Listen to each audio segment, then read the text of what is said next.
Live from Birkelbach Field here in beautiful Georgetown, Texas, SHN Sports presentation of Southwestern University football is on the air. This afternoon, the number one ranked Mary Hardin-Baylor Crusaders come calling as Southwestern host Mary Hardin-Baylor in a heck of a ball game this afternoon and a chance to pull off the upset for the Southwestern Pirates. Good afternoon, everyone. Welcome into the broadcast. Brad Tillery and the LT Kelly Duvall up here in the booth with you. Chuck Cracy down on the sidelines. You'll hear from him as we go along with our great crew here on SHN Sports. And Kelly, a bounce-back win for Southwestern last week after dropping 2 in a row. They go on the road to Belhaven, get a big victory. Coleman Kerr comes back, opens up the passing game a little bit.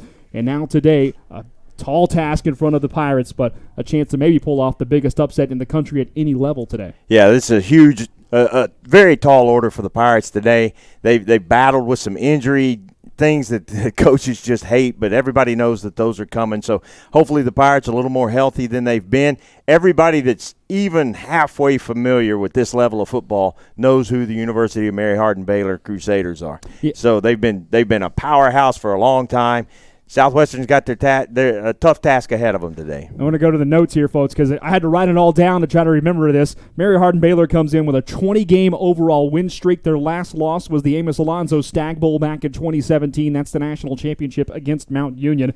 They have won 37 straight in the regular season, 31 straight in the American Southwest. So Southwestern last year played this Mary Hardin-Baylor team. It was actually, you hear 77-7, and you think, well, okay. But when you actually dig down in the stats, a really kind of a tight game and an odd game. Southwestern turned the ball over 8 times, 5 defensive or special team touchdowns for Mary Hardin-Baylor.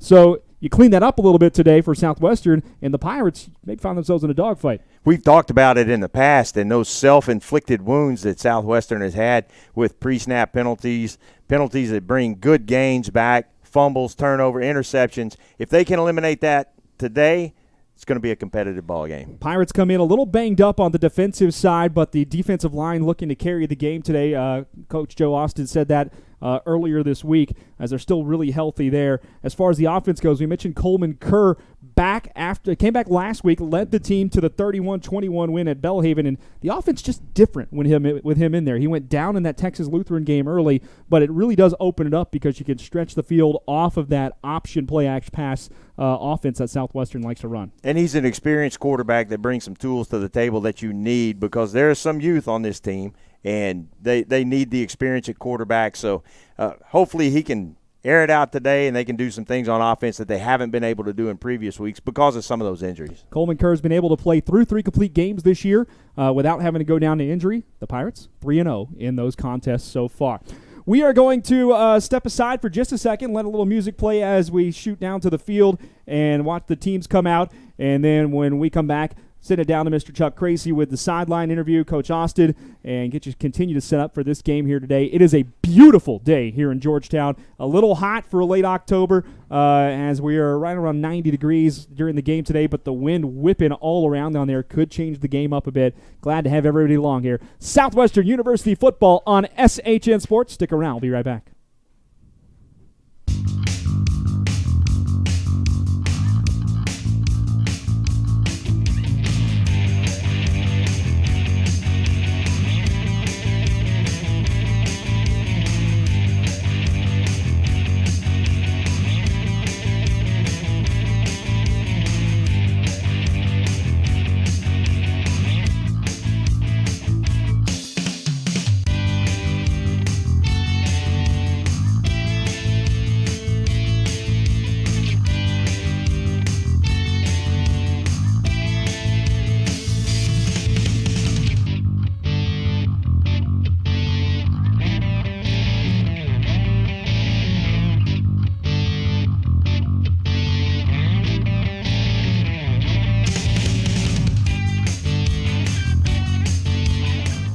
Back here at Birkelbach Field as we continue to count down to kickoff between Southwestern and the University of Mary Hardin-Baylor, the number 1 ranked team in the country. And now we'll stick it down to Mr. Chuck Cracy on the sidelines. Chuck, you were at the game last year up in Belton when Southwestern fell 77-7, but you mentioned how much of a difference the game could have been with just kind of the craziness of the turnovers and the defensive scores. Well, when you face a team like Mary Hardin-Baylor, they come with a little bit of a reputation as well. And so you can't afford to get down like the Pirates did last year. They were competitive at times, but turnovers, touchdowns off those turnovers, and then, kind of sulking about that and it affecting play in the next series really affected them last year. Mary Hardin-Baylor's a tough place to play. They're a really good team. You get them at home this year. The heat is out today, though. You mentioned it. It's 90 degrees, which makes it about 100 here on the field. Southwestern wearing their black jerseys on black pants, and so we'll see if that affects them today. Mary Hardin-Baylor traveling with a smaller squad, as they do on travel teams, won't have the depth that Southwestern has. But, they got off the snide last week on the road. It doesn't get easier here at home, though. One other thing, Chuck, I want to make sure we have to talk about the weather a little bit. The wind looks like from up here, it's just whipping around down there. It is. If you see the flags there at half mast, they look like they're kind of blowing a little bit across the field, but the way that a stadium is set up, it is blowing from the south to the north, really. A little bit of an angle as you see the teams coming out of the locker room, the Pirates and the Crew.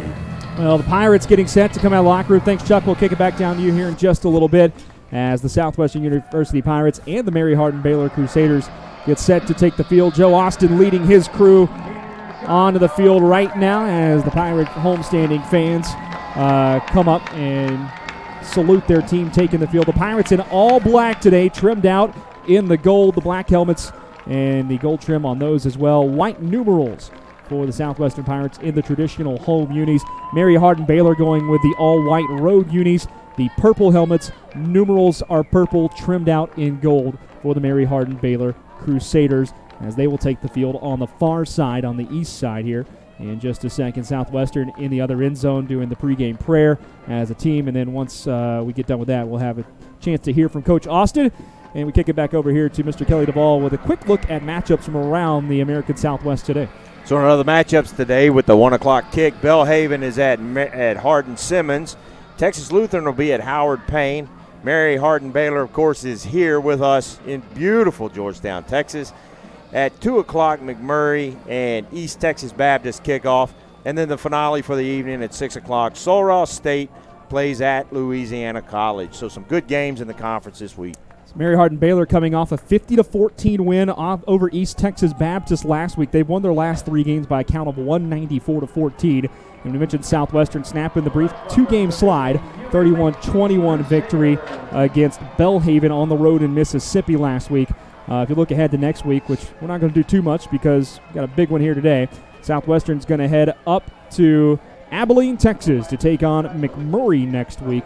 A game we'll have for you right here on SHN Sports as well, as Mary Hardin-Baylor has taken the field. And we're going to kick it down here to the sideline in just a second for Mr. Chuck Gracie, as he'll be with Coach Joe Austin. Coach Austin walking to him right now. One final microphone check on Coach Austin's headsets, and now we'll kick it down. Chuck? Okay, Coach, you got back in the win column last week on the road. It doesn't get any easier this week with the defending national champion coming into town. Talk about your week and what we can expect from the Pirates today. Well, it's a good week. I think we're going to carry over the energy that we had last week and the positive attitude, and we'll see if we can rise to the challenge to meet their physicality and really make them work for everything they're going to get today. Well, last year it was the mistakes that kind of got us early. We can fix that, though, right? Yeah, that's why I said we want to make them work for it. We don't want to give them too much stuff. Exactly. Good luck today, Coach. Back to you, Brad. Thanks so much, Chuck, as we'll step aside now for the national anthem. Back in just a second. With the playing of our national anthem.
Well, we continue to count down to kickoff as the anthem has been played. The teams will go out to midfield here for the coin flip in just a second. About 3 minutes and 50 seconds or so away from the kickoff of today's game between Southwestern and Mary Hardin-Baylor. Southwestern coming in, like we said, off the victory last week, 31-21 at Belhaven. It's a tall task today, though, Kelly, for Southwestern coming up against this number 1 ranked Mary Hardin-Baylor team. You hear the ranking, you hear the scores they put up. No shock there, but also Mary Hardin-Baylor, the number 2 scoring offense in the nation. They score 54.6 a game, and defensively they hold teams at just 15.8 a game. That's good for number 3 in the country. You heard Coach Austin mention the physicality of this Mary Hardin-Baylor team, and matching that physicality is the challenge today, because that's the kind of offense and the kind of defense, a very physical offense and defense, that can just demoralize a football team. And the Crusaders are good at demoralizing people throughout their seasons in this 20-plus game win streak that they have. So I think that's going to be the challenge today. You can't get down on yourself with a mistake here and there, and the Pirates really have to limit the mistakes that they make and match that physicality and intensity. So Southwestern won the toss. They will receive the football. Mary Hardin-Baylor won the toss. They have declined, so Southwestern will receive the football. Mary Hardin-Baylor will take the deferment to the second half. Mary Hardin-Baylor leads the overall series against Southwestern 2-0 in the 2 years that Southwestern has been in the American Southwest.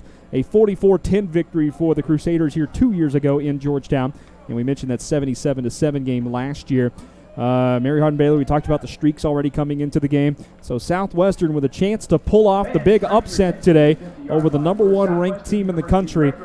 Southwestern, Kelly, coming to a game like this, and I know Coach Austin mentioned, he's like, we got to play very sound, and you almost have to play near perfect football today to have yourself in this ball game late, because of the way Mary Hardin-Baylor has played for the last several years. They're a power. They are, and they're a well-coached football team, and these players have come from all over the country, but a lot of them from the state, and they're just a big physical football team. Well, and this is your measuring stick game. It is. If you're Southwestern Pirates, you brought your football program back several years ago, and this is where you measure up to see how that progress is coming along under Coach Austin. We know they won the conference a few years ago and going undefeated in conference play. And here's a chance, now that you've moved up to the American Southwest in your 3rd season, where's that progress continuing to go? We talked about some of the youth that Southwestern has, but we're in the latter half of the season, so nobody's a freshman anymore. Yeah. They've got the game time experience. They've got the experience under their belts now. No more excuses about the youth. You just got to come out, strap it on, and play football. So Southwestern will receive. They will move right to left as you watch and listen today. Moving to the north to start the football game. Back deep for Southwestern. Looks to be number 4 today. A little different lineup. That should be Elijah Norris back there along with Austin Castilleja. Kicking away for Mary Hardin-Baylor, it's Anthony Avila. He's got a big leg as he runs up on it. It's a high end-over-end short little pooch kick to Castilleja. That wind caught that one, blowing over his head. He has to field it inside the 5, and he's kind of trapped down the sideline, makes one man miss, and then steps out of bounds. I mean, he had to field it there, Kelly, because it went over his head, and you risk the ball being recovered by Mary Hardin-Baylor for a touchdown. Right, and small early mistake on the opening kick. You overcome it. You're deep in your own end of the field, but time to play ball now. Well, Coleman Kerr out there at quarterback for Southwestern after coming back from an injury a few weeks ago. Last week in his first game back, 8 for 15, pulling the trigger for 133 yards. No touchdowns through the air, but did lead the Pirates to the 31-21 victory. Kerr completing passes on a 53% clip this year. First pitch, an option near side, coming down to the left to the running back. Out of the backfield, that's the running back, I should say, number 26, Kalen Heim. Short pickup of about 2. Tackle made by Akeem Jackson. Second down here. We see the speed of the Mary Hardin-Baylor defense on that play, just pursuing that, trying to bounce it out a little bit to the outside. But Mary Hardin-Baylor did a good job of moving out there and shutting that run down fast. So Heim in at running back again with Kerr. Looks like a direct snap to him. It will be. To his right goes Heim. Straight up over the right side. Gets across the 10. Picks up a couple more. It'll be a quick third down now for Southwestern. Tackle made by Imonte Smith, the junior defensive end. This is that early point in the game where you're so deep in your own end of the field, you don't want to make a mistake in the passing game now trying to pick up this third down if you go to a pass. So they may stay conservative and just try to flip this field best they can if they can't convert this. 4 wide receiver set, 3 down to the near side for Southwestern on this 3rd and 6. See if Kerr goes to the air. They will not. They keep it on the ground. Option to the right side. And Coleman Kerr tried to pitch it late, and they're going to actually call that a pass. It was moving forward. So an incomplete pass for Coleman Kerr brings up 4th down. You got the big uglies pursuing all the way to the sidelines for the Crusaders defense. Those guys have some speed. They're not only big and strong, they're fast as well. So that speed can be detrimental. Not what Southwestern wants on their first possession, but flip this field, get on defense, get the ball back, and see if you can change this field position some. The wind kind of swirling down there, blowing across the field, but a little bit into Southwestern's face. As it'll be back to punt there, Victor Winfield averaging about 36 yards a boot this season, kicking out of his own end zone. There's a high spiraling kick, kind of getting knocked down by the wind. It'll bounce. It hits a Mary Hardin-Baylor player, I thought. No, it came off the back of number 4. I thought it bounced forward and hit the player. My fault, so that'll be fielded by, down by Southwestern at the 37. Yeah, it hit the back of Elijah Norris, and actually the Mary Hardin-Baylor player almost came up, tried to pick up the football because at that point, it's a free football. It's a free ball. And if the result of the play is detrimental for Mary Hardin-Baylor, then it goes back to where it was touched. So Mary Hardin-Baylor with a short field to work with at the Southwestern 37. Luke Poorman, the backup quarterback, is starting today for Mary Hardin-Baylor. Chase Hammock out with an injury. Poorman, a very accurate passer. As a man goes into motion, that's Gary Ruttman from the left hash mark. Handoff up the middle, across the 35, down to the 30-yard line. That was a tackle made by Bernard Sincheri. Looked like number 26 with the carry. I think it's 22. Marquise Duncan. Marquise Duncan. My apologies, not on the 2 deep, so I wasn't expecting that. Marquise Duncan with the keeper there on the run. 2nd and 3 here.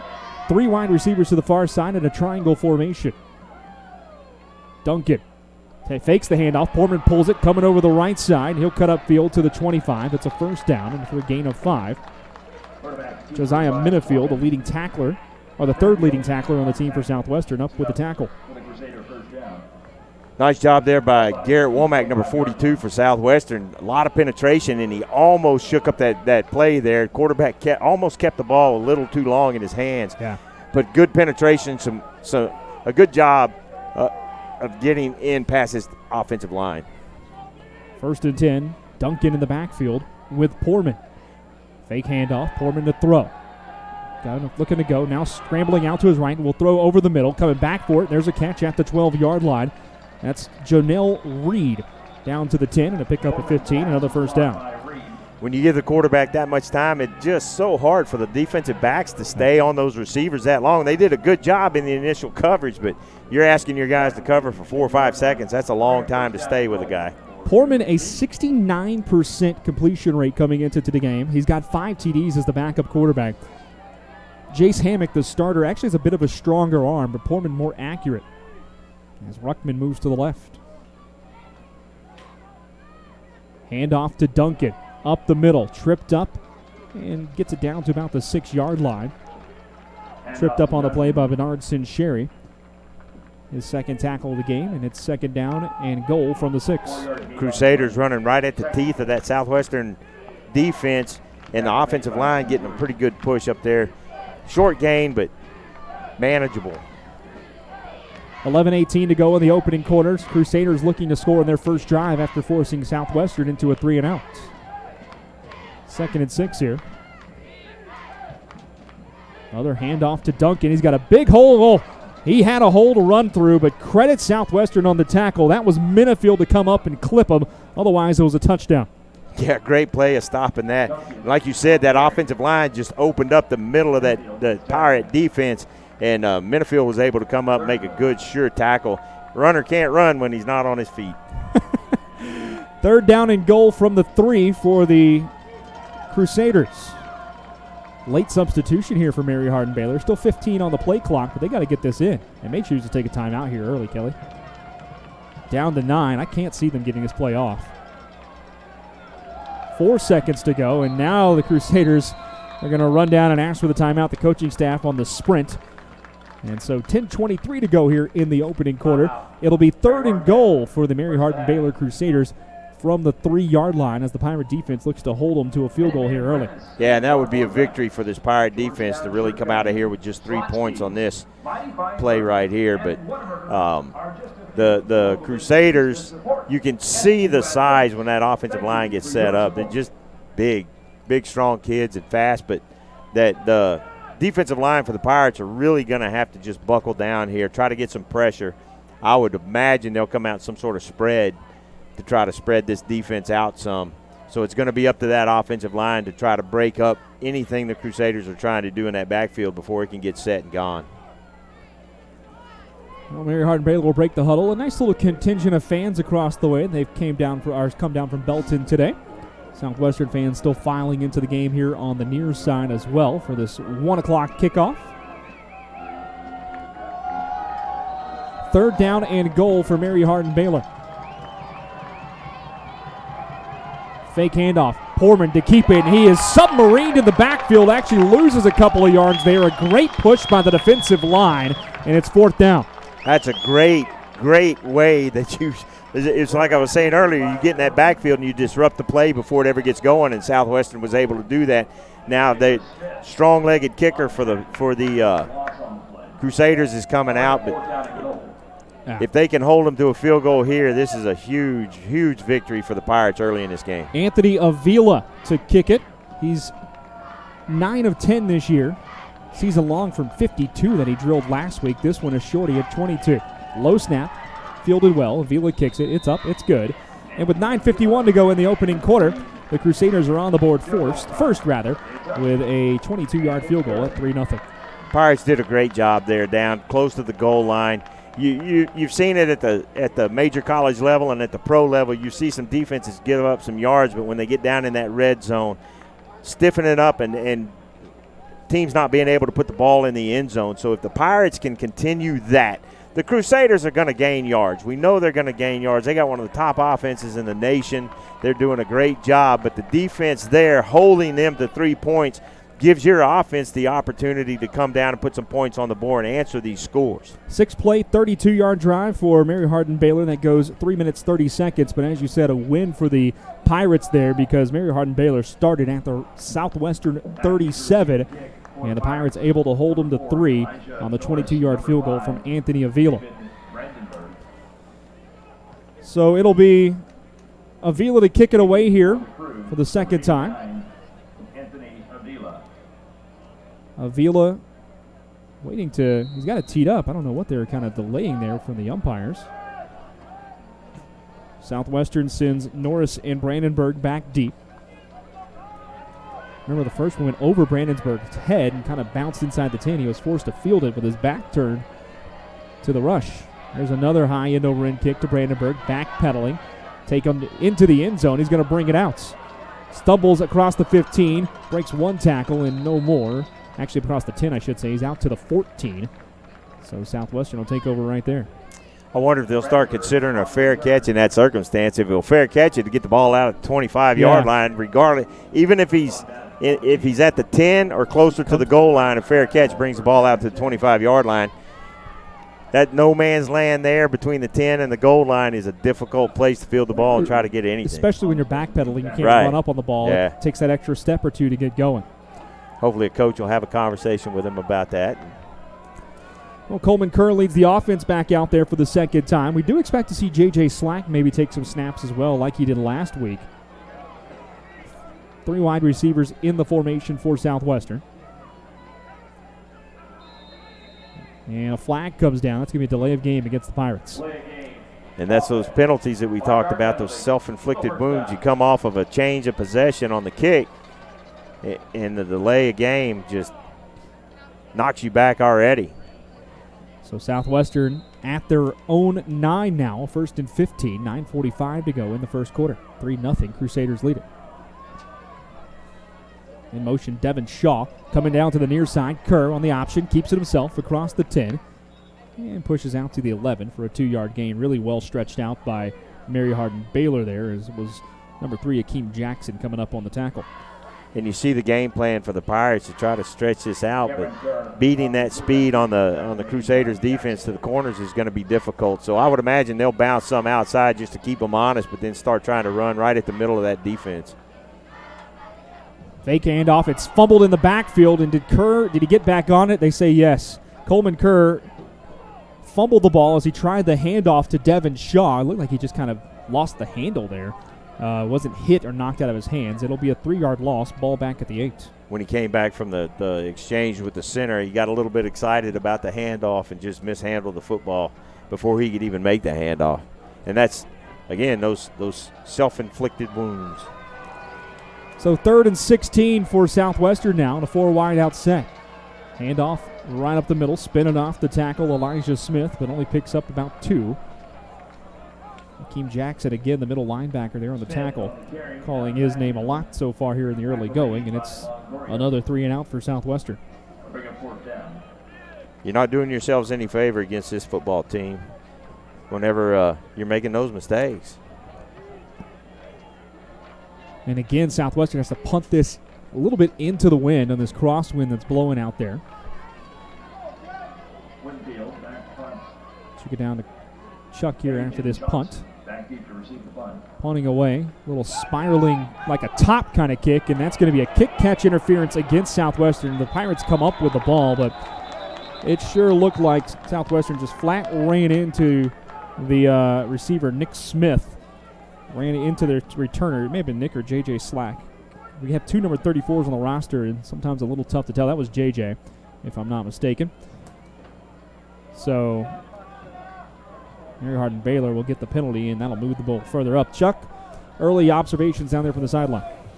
Well, the defense playing pretty well. Kelly hit it on the head. Sometimes you're going to give up yardage between the 20s, but when you get inside the red zone, you got to stiffen up, and the Pirates did so. The argument here on the Southwestern sideline on that was that he got blocked into the kicker or the returner, but not the call. Yeah, you could kind of hear the Southwestern fans expressing their displeasure there after the call, as it will be a penalty that moves the ball down to the 25-yard line. So Mary Hardin-Baylor with an extremely short field to work with for the second time already in their 2 possessions. By the way, 90 degrees outside, feels like 92. Wind blowing at 10 miles an hour, but I'm not so sure. I think it might be blowing harder than that. Yeah, it could be.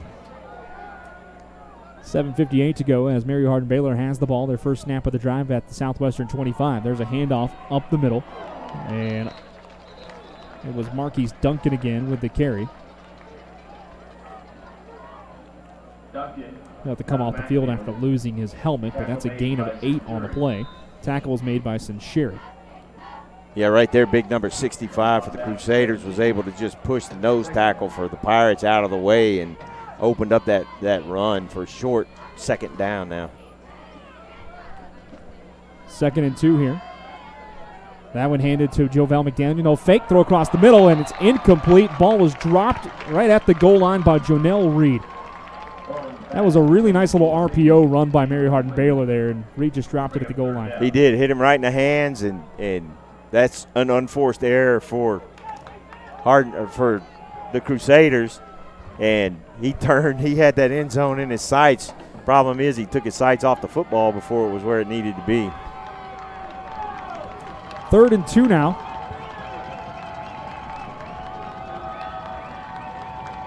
Four wides here for Mary Hardin-Baylor. Fake handoff again, throw across the middle. Same play. Reed is into the end zone. Was he down as he fumbled the ball? They will say he's down at the 1-yard line. It'll be a 1st down and goal for the Crusaders. Gain of 16 on the play. Peyton Vaughn with the touchdown saving tackle. Exact same play. Yeah. They lined up the exact same play. If it didn't work, if it worked first time, try it again. And they did. Poorman with McDaniel in the backfield. Hands it to McDaniel up the middle. He's in. Touchdown, Mary Hardin-Baylor, as they find the end zone for the first time of the game. And Jovel McDaniel has his 7th touchdown rushing of the season. You see on that on that goal line possession right there, the Crusaders just imposing their will on the defense by just pushing the defensive line off the ball. And when the defensive line gets pushed back like that, the linebackers have no place to go. They can't get around those blocks. So, in essence, they're knocking 2 people out of the plays with those blocks they're making. Avila on for the extra point. Snap down, kick up. Kick is good. And your new score with 6:57 to go in the opening quarter of play. The number 1 ranked Mary Hardin-Baylor Crusaders lead Southwestern by a score of 10-0. In other action in the conference, Texas Lutherans up on Howard Payne 7-0 in the first quarter. 5:59 left in that game, in that first quarter of that game. And also Hardin-Simmons is up in the first quarter on Belhaven 7-0 with just over 9 minutes left in the first quarter there. Hardin-Simmons coming today ranked 17th in the country as they fell last week to Texas Lutheran. Texas Lutheran beginning to receive votes in all the polls. We saw them play earlier this year. We're very impressed, especially with their quarterback. Yeah, and that gives you an idea how tough this conference really is. Yeah. And at this level, man, you've got some quality athletes all through this conference, and it's a really fun brand of football to watch. Well, Southwestern, I'll tell you what, they just really need to get a drive going with better starting position. So far, the Pirates have started at the 7 and the 14 in their first 2 drives. So if the Pirates could just get a little something going and pick up a first down, get a little momentum going, may help the offense out. Still only down 10-0 here in the first quarter. Avila to kick it away. Puts the boot to it. And there's the fair catch that you called for, and it's made. Good call there, partner, as Castilleja just puts up the arm immediately. That's what we needed right there. And now you're not starting in the shadow of your own end zone, which is a tremendous, tremendous difference whenever you've got this defense coming at you. Not having to worry about that end zone on this first snap is just a huge Go ahead, change. Chuck. That senior Brandenburg here, he just wants to make a play against the number 1 team in the country. The coaches had to calm him down a little bit and say, hey, fair catch inside the 10. Let's get it on the 25. Well, 1st and 10 Southwestern coming in the I formation. That should be J.J. Slack back there. Will be pitching it back and swallowed up in the backfield. Big number 57 there on the tackle, Joey Longoria. Couldn't see who had the carry. I think it was number 24 it was. So that was Elijah Smith on the carry. Well, you saw real quick how fast they beat their blocks and got back there. And Southwestern's kind of moving some of those blocks around to try to throw off the Crusaders, but it's just they're not having any part of that. 2nd down, 11 to go for Southwestern. Yet to see the Pirates go to the air. Slack stays in that I formation. This time Devin Shaw checks in at running back. Option play. Shaw takes the pitch. Stutter steps. Now tries to get to the corner. Ridden down from behind as he picks up 2. Tackle made out there by Tevin Jones, the leading tackler for the Mary Hardin-Baylor Crusaders. It's 3rd and 9. Wouldn't surprise me if Southwestern starts using some misdirection to try to take advantage of the speed of that Crusader defense, because if they can get some misdirection going, get Crusaders to over pursue to one side, cut it back the other way, so maybe they'll try some misdirection later on in the game. You think Southwestern, too, maybe earlier than they want to, may have to try to think about going to the air as well. Slack did go 2 for 4 through the air last week out of this I formation. Just another pitch play, though, out to the right side. That's to Kalen Heim, and he loses a bunch of yardage as that Mary Hardin-Baylor defense is just swarming right now. Flag is down and probably going to go against Southwestern. It will. There's a hold. When you see that flag laying between the hash marks, that's about a 95% chance that's a hold. Well, Southwestern drops back to their own 17, a loss of 9 on that one. And a 3rd straight 3-and-out to start the game for the Pirates. Not the start you want against this Crusaders team, but you just got to do the fundamentals. You got to carry out your game plan. You're at the point in the game right now you don't have to change your game plan even though you're down a couple of scores. And, again, when the Pirates get this wind at their back, maybe we'll see more out of the passing game. Now there's a punt away. That's the best one so far by the punter Victor Winfield, chasing everyone back down to the sideline. No chance of a return there. Let's see where they mark it at the Mary Hardin-Baylor 35-yard line. So let me do some quick math because Lord knows I'm not great at math. That's going to be 45 plus another 3, 48-yard kick with no return. Great kick.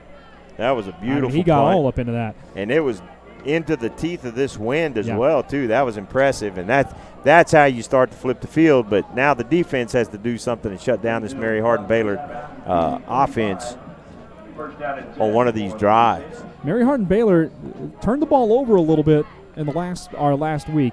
You go back to their game earlier this season against Belhaven. They struggled to move. They were 23-13 win against Belhaven earlier this week. That's a team Southwestern just beat as well.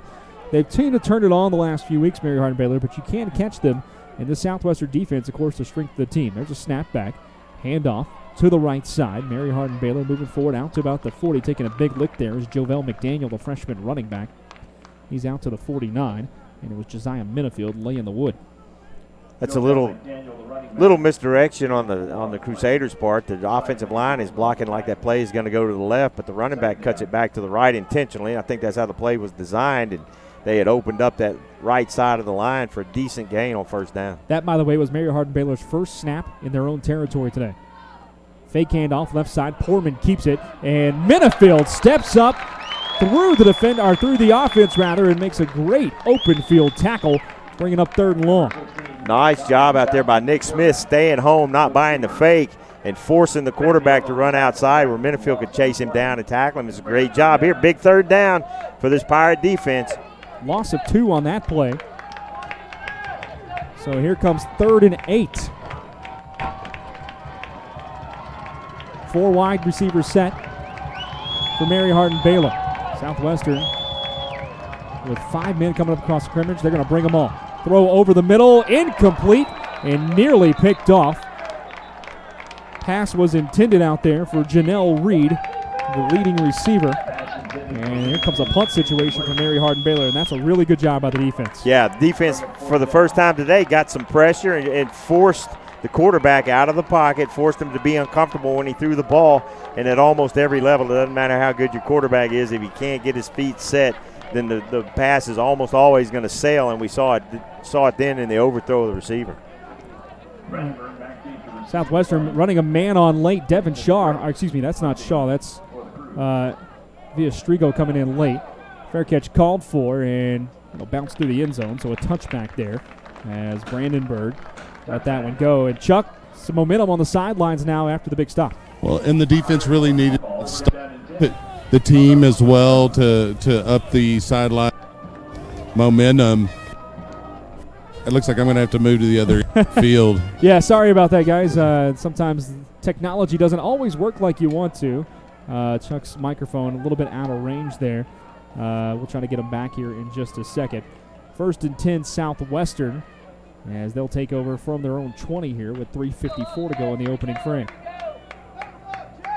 Southwestern still looking for their first down of the game. J.J. Slack back in at quarterback. Pitch play out to the near side and just getting back to the line of scrimmage for Southwestern. That would be, I believe, number 20. I didn't see who had the ball initially. So that is Jeremiah Richardson, the freshman running back. Joey Longoria came up to make a good play, and I've been watching that kid for the duration of this game whenever the Crusaders are on defense, and, man, he's just fast. He's got a good first step off the ball. So right guard's going to have his hands full today. Slack, the freshman out of Liberty, Texas, back in at quarterback, under center. Another pitch play, near side, quick flag coming down as being chased out of bounds is Elijah Smith. Looks like Mary Hardin-Baylor may have lined up offsides. By the way, Elijah Smith, big game last week. 14 carries, 71 yards, and a touchdown. He and Devin Shaw really went off. Shaw had 12 carries, 116 yards, and a touchdown last week in the victory.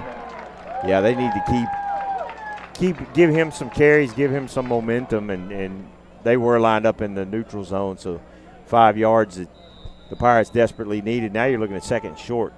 2nd and 4 here for Southwestern. You got to think, too, at what point do they maybe start going to the air just to loosen up the defense a little bit? Those quick passes, yeah, kind of an extension of the running game, but it moves those linebackers out, makes them not so comfortable. Option to the right side, late pitch. Stutter step out there by Devin Shaw. and he'll lose 4 yards on the play. Here comes 3rd and 8. I just don't think they can beat the Crusaders to the corner and the edges on this on these runs. So we'll see if they'll start trying to hit that middle a little bit. But to do that again, some quick passes to the flats, quick out routes to loosen up that middle of that defense, then you may have some more success in that middle. Team Jackson in there on the tackle, by the way, for Mary Hardin-Baylor. Late substitution for Southwestern. 13 on the play clock. And Southwestern trying to huddle. Break it quick with 7 seconds. Are huddles still allowed? Down to 3. It's a quick snap. Slack keeps it on the triple option play, going out to the 25-yard line. So he picks 3 back up, and it's 4th and 5. It was number 32 in on the tackle, Lamonte Smith. You know, the defense had that good stop on the first drive, and then on this last drive that Mary Hardin-Baylor had, they were able to hold them, force them to punt. You can build on that, but the offense is really going to have to help out. That defense is going to start getting tired if they're on the field this long. 3rd straight 3 and out, or 4th straight 3 and out for the offense. Still looking for their first down of the ball game as we near the end of the first quarter. High snap, fielded well, punt away. Another pretty good one. High spiraling punt, fair catch called for. It is fumbled and then picked up and tackled immediately back there. The punt returner, Jefferson Fritz, kind of had it bounce off of his hands, and Villastrigo came up with the tackle, I believe. Well, that could have been a big break there for Southwestern. Update you on some scores. TLU is up 14-0 in their game against HPU. And in the other game in the conference, Hardin-Simmons is up 14-0 on Belhaven right near the end of the first quarter of both those games. 1st and 10, Mary Hardin-Baylor. Ball at their own 37 with 1:26 to go in the opening quarter. They lead it 10-0. Southwestern looking like they're bringing heat here. Bring 4. Bubble screen near side. It's knocked down. The officials will say that was a forward pass. Man, that sure looked like it was lateral or maybe half a yard backwards. Credit the defenders shooting through there. I didn't catch a number on it. Damian Dawson. It was Damian Dawson catching the play. Really, really good play just to get back there and disrupt the timing and the vision on the play. 2nd down.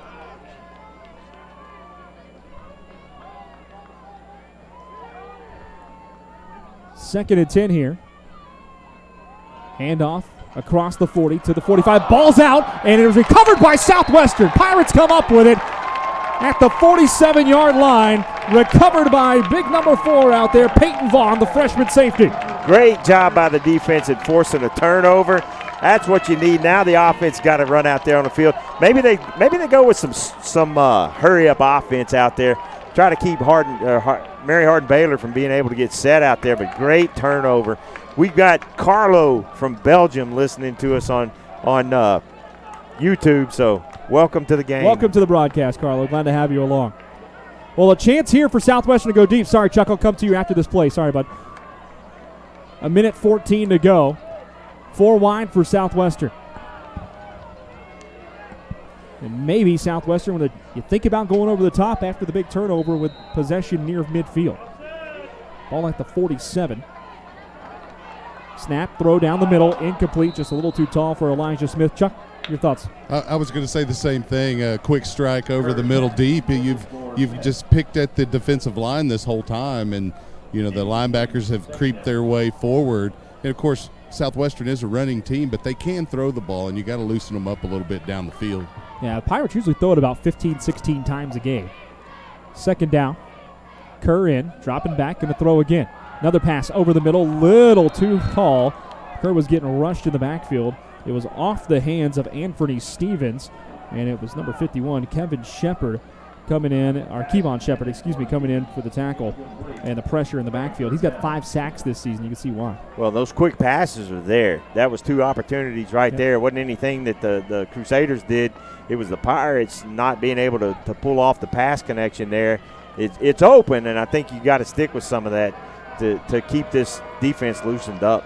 3rd and 10, Southwestern to pass.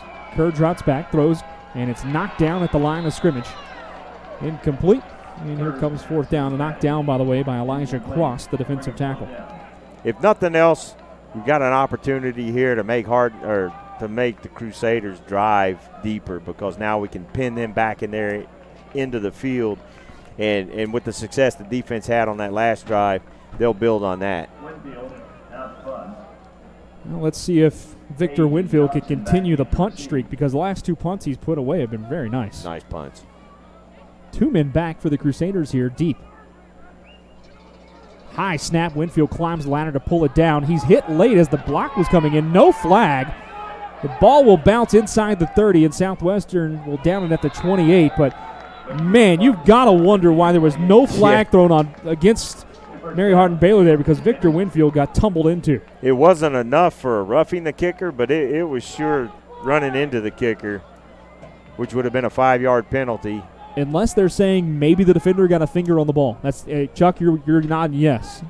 Sorry, hold on 1 second, Chuck. Go ahead.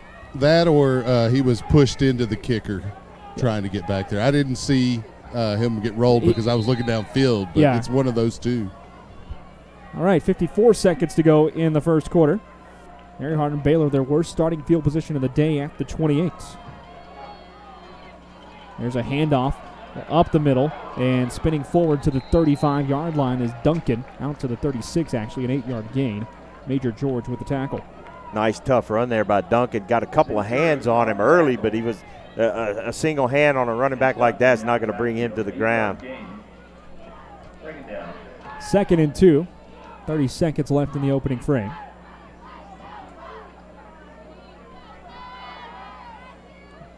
Fake handoff to Duncan. Poorman keeps over the left side, breaks one tackle across the 40. And that's a first down run for Luke Poorman, the quarterback. Out to the about 42-yard line. Major George, number 38, I think that was him over there on that side. He got a hand on him early. He didn't buy the fake, stayed where he was supposed to stay, but the quarterback was just able to beat the tackle, get the first down. 4 wide receivers in, last play of the first quarter. Handoff to Duncan. Stutter steps in the backfield, tries to cut back up the middle and cannot find any running room. A loss of 1 on the play, and that will end the first quarter.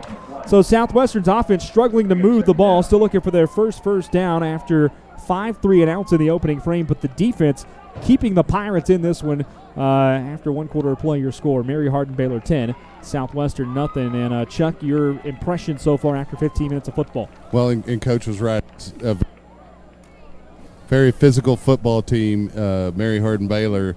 And just now, Ben Brockman was being talked to by the umpire about maybe a little extracurricular. So we'll have to keep an eye on that there in the middle, as it's getting pretty nasty in there. I was going to ask you, Chuck, about that because I saw him talking to him. I was going to see if you could find out why, but you already did. It's getting real physical, and I'm seeing guys get slung around. I expect to see some penalty flags here coming soon. Again, folks, sorry if your Chuck's mic's cutting in and out. Unfortunately, technology not always perfect with the sideline stuff. Well, part of that is this stadium is a very nice stadium, and there's a lot of electronics bouncing around this stadium, and sometimes it causes problems for our wireless signals. Well, it'll be 2nd down and 11 for Mary Hardin-Baylor as we get back to action here. 10-0. The number 1 ranked Crusaders lead the Pirates. And Kelly, you got to think, they've already forced the fumble, but Pirates might need a defensive score to really tighten this game up. Maybe give Mary Hardin-Baylor something to think about. Defense or special teams is going to need to do something nasty. 2nd and 11. Handoff. Duncan cuts back over the right side after pressing the middle at first. Shoestring tackle there out to the 46-yard line is where Duncan's taken down. Tackle was made by 32. I'm sorry, excuse me, number 23 out there. I don't have him on the too deep. Jackson Reese, my apologies.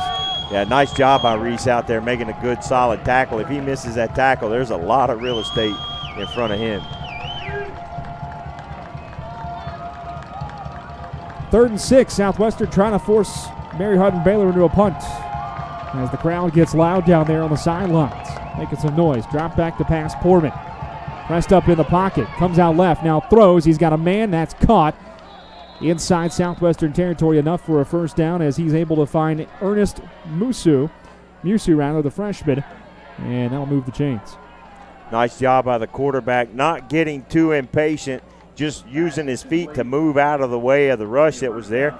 Southwestern was getting some pressure there, but he did a good job of not collapsing too soon and making a good solid throw for the first down.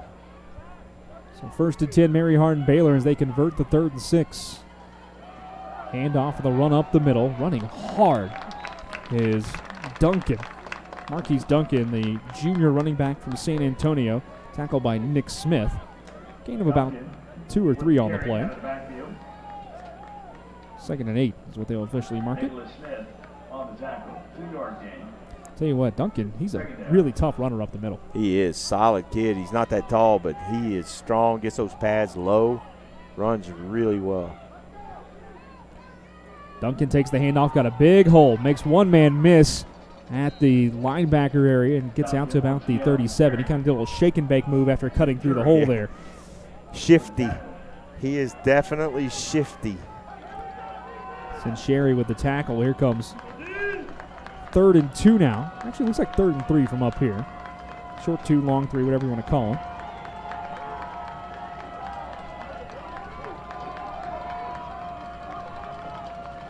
$12:50 to go in the first half. Fake to Duncan. Poorman throws far side. He's got his tight end out there, Gary Ruttman, with the catch. That's Ruttman's 3rd catch of the season. It's a first down out to the 28-yard line. Jackson Reese with the tackle. This is what makes Mary Hardin-Baylor so difficult. They just chip at you, chip at you, chip at you, move the ball down the field. High percentage throws. Great blocking schemes, and the offensive line just carries out their blocks like they're coached to. Tough to stop. 3 wide receivers to the near side. Duncan in the backfield. He will not take the handoff. Throw down the far side. One-on-one coverage to the end zone. Incomplete. Really well defended out there by Jackson Reese. And it's 2nd down. Nice job of staying with the receiver and not getting off your task out there on the corner, and that's exactly what he needed to do. So holding them here, keeping some points off the board here is going to be crucial. 2nd and 10. Mary Hardin-Baylor very much in field goal range, although the wind could play a little bit of a factor today. Remember, their kicker, Avila, made a 52-yarder just last week. Yeah, and he was kicking almost 60-yarders with his wind at his back in practice. Foreman on the triple option kind of look, coming to the near side with a pass, and it's complete after the fake handoff. He was throwing that out to, I believe, his backup running back, number 26 out there, Tavion Page, actually a freshman wide receiver out of Giddings. And it'll be 3rd down and 7. He did a nice job of avoiding that first tackle because Southwestern had a bead on him right off the bat. The second guy came up and made a good, sure tackle.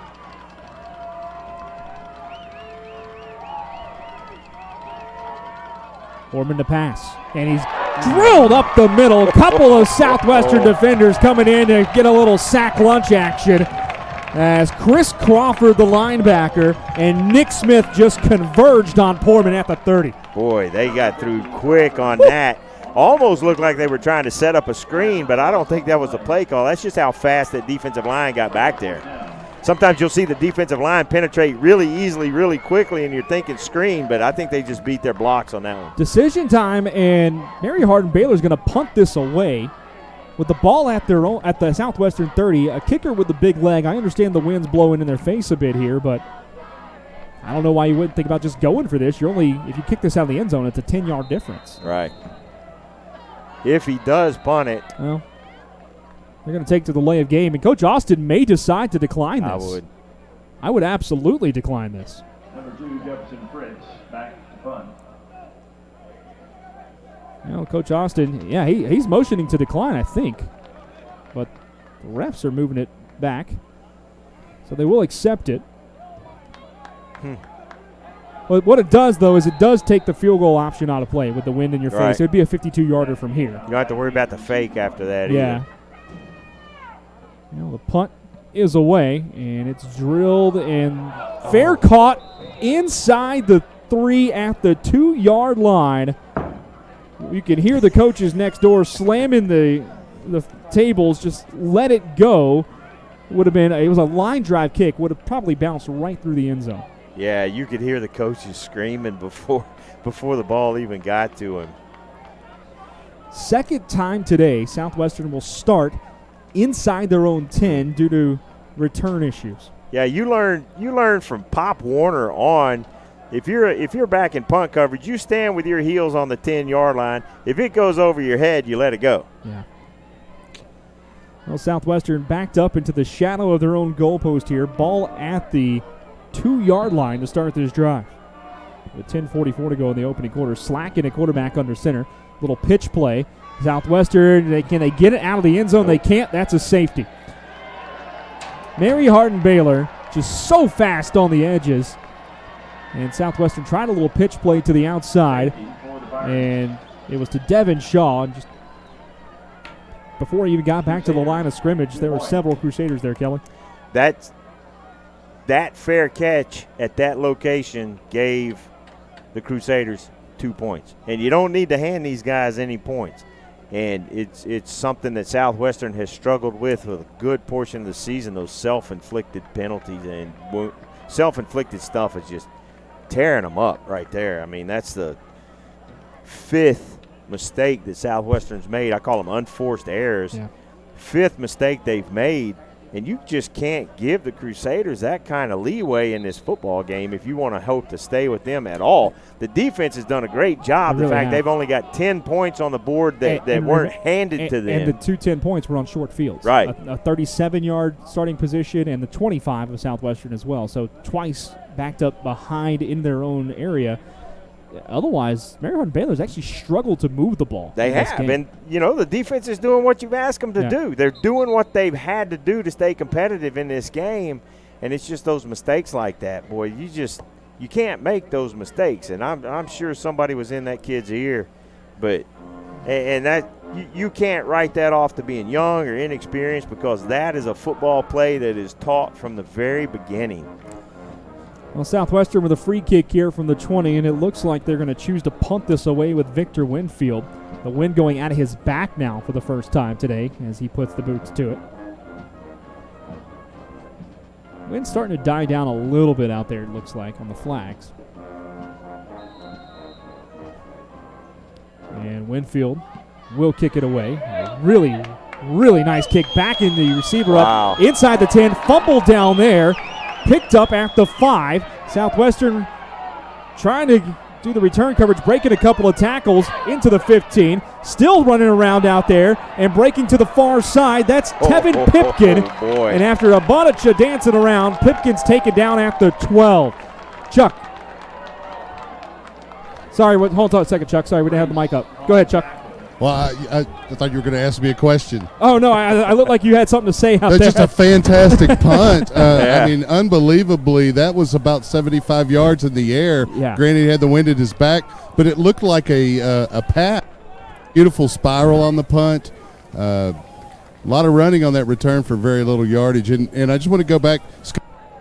The defense is playing great for Southwestern. They need to keep that up, but the offense has got to keep the ball some to give them rest. I got to say, Brady French, number 23, made a touchdown-saving tackle because it was all Crusaders over on the far side of the field with all that running around. If Brady doesn't make that tackle, he's got blockers to the end zone.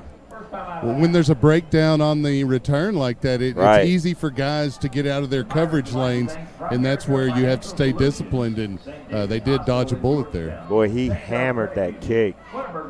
12-0 your score. Crusaders lead it over the Pirates with 10:22 to go here in the first half of play.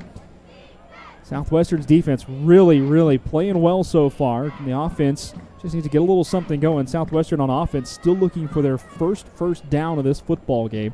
After having the ball 6 times, they've run just 16 plays. The last one a safety against them after taking over at their own 2. And we'll look at a scoreboard update here in the conference real quick. Texas Lutheran still leads Howard Payne 14-0 in that game. And over in the Hardin-Simmons game, it's still 14-0 there. They're in the second quarter now against Belhaven. Now, actually, I think that score is actually now it's 28-0. I apologize for that. 28-0, Hardin-Simmons over Belhaven. So Mary Hardin-Baylor using the timeout after the change of possession.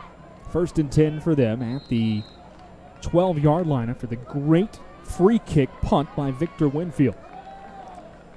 Tripped receiver on the far side, quick throw, far side, complete on the bubble screen. And Southwestern's defense there immediately, but able to push the way forward for a couple of yards on the reception. Didn't quite catch the number on the far side, but Major George there with the tackle. Pass is caught by Davion Page. That was 4 yards. Javion Page with the Second catch. down. So a 4-yard gain, 2nd and 6. It's a big – if Southwestern can keep some points off the board here, we may be able to go to the half only down 2 scores. Yeah, and Southwestern's plenty of time to get the ball back and yeah. maybe score here. Yeah. Plus, remember, Mary Hardin-Baylor will be punting into the wind. Right. If you can get a punt situation. 2nd and 6 here. Handoff and hit right there at the line of scrimmage. No more. Late flag comes in, though. Duncan with the carry. Minifield stepped up for the tackle for Southwestern. We'll see what the flag is. There's a flag on the play.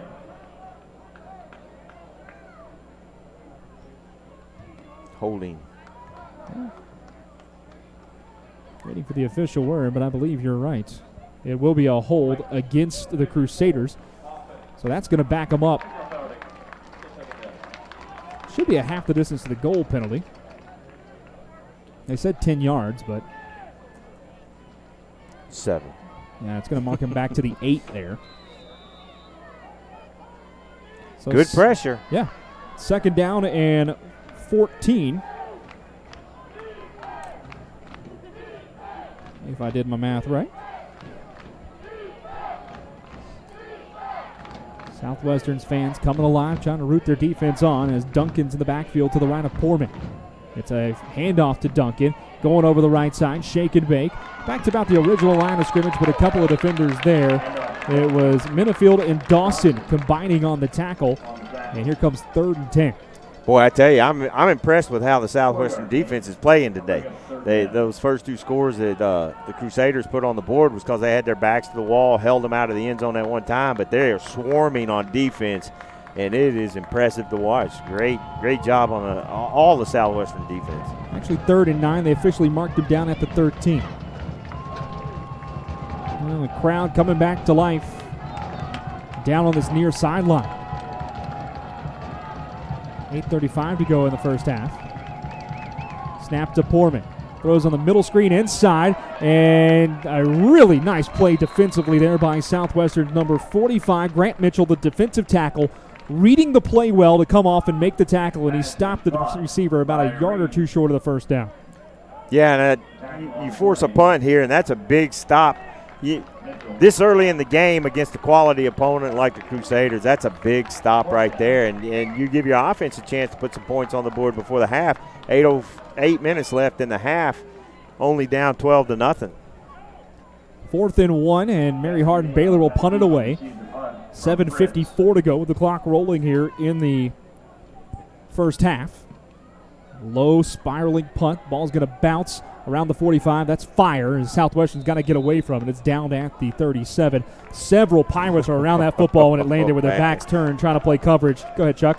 Hold on a second, Real Chuck. close to being a live football. Yeah. Almost hit him in the helmet. 23. It's odd. It looks like he had eyes behind his helmet because he ducked right at the right time. Yeah, that was Brady French that had almost glanced off his helmet. It's like somebody started throwing rocks at him or something. Well, let's see if the offense can get a little something going here. J.J. Slack in at quarterback, but not out of the I formation, actually back in the shotgun. He's going to run the quarterback draw straight up, spins off a 1 tackle, not the second one. And it takes a few defenders to get to him, but he gets his way back to about the line of scrimmage, maybe a pickup of 1. As big number 52 out there, Elijah Cross comes off from the defensive tackle spot to make the ground, or to bring him down. New little wrinkle back there, running out of that formation like that, trying to. You set up that formation to try to spread this defense out, make the middle a little more susceptible, but Mary Hardin-Baylor was able to collapse on it. 1 yard gain on the play. 2nd down. 2nd down. Slack again keeping it. A little quarterback counter. Just back to the line of scrimmage. Here comes 3rd down. Joey Longoria with the tackle. I hope they haven't abandoned those little quick hit passes because they're there. Just a matter of pulling them off. And I think they'll have some success with that if they'll go back to that. 3rd and 9 for Southwestern. As the Pirates send 4 wide, 3 to the far side, 1 to the near with the ball at the right hash mark. Man in motion. Fake handoff, throw near sideline, wide open, caught, first down, Southwestern across the 50-yard line. Really well done play by the Pirates. Anthony Stevens with the reception. That'll move it 13 yards as Akeem Jackson made the tackle. Nice play, and that's where I think Southwestern can hang their hat on those quick throws, because the defense has a hard time in the first 5 to 7 yards. They got a hard time if you're running those quick throws, slants, back shoulder passes, and that was a great play call. I like it. Set the man in motion and kind of got the linebackers to bite just enough to open up the receiver on the near side. Yep. That's where that good play action comes in. Well, here's 1st and 10, Southwestern with their first down of the game. Slack to throw over the middle, bounces off of one defender into the hands of another as the interception for Jacob Mueller. Muller is there. And, Slack just kind of threw a bullet on a short pass, and it went off the face mask of one defender and then right into the hands of the linebacker Mueller. And that'll be a turnover for the Pirates. That throw has some mustard on it because he was running the ball, but then he pulled up and just fired a bullet, and it goes through the receiver's hands, hits the defender in the face mask, and still bounces.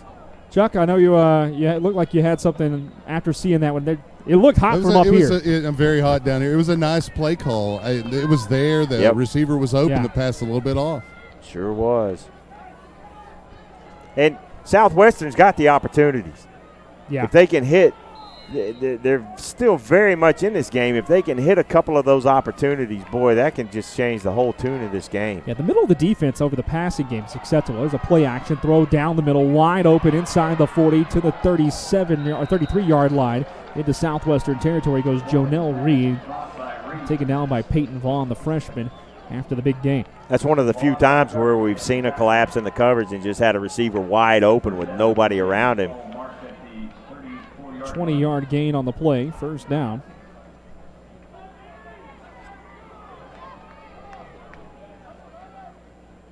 Poorman takes the snap, fakes the handoff, looking to throw, now scrambling out to the left, cutting back up the middle, and tackled at the 31-yard line.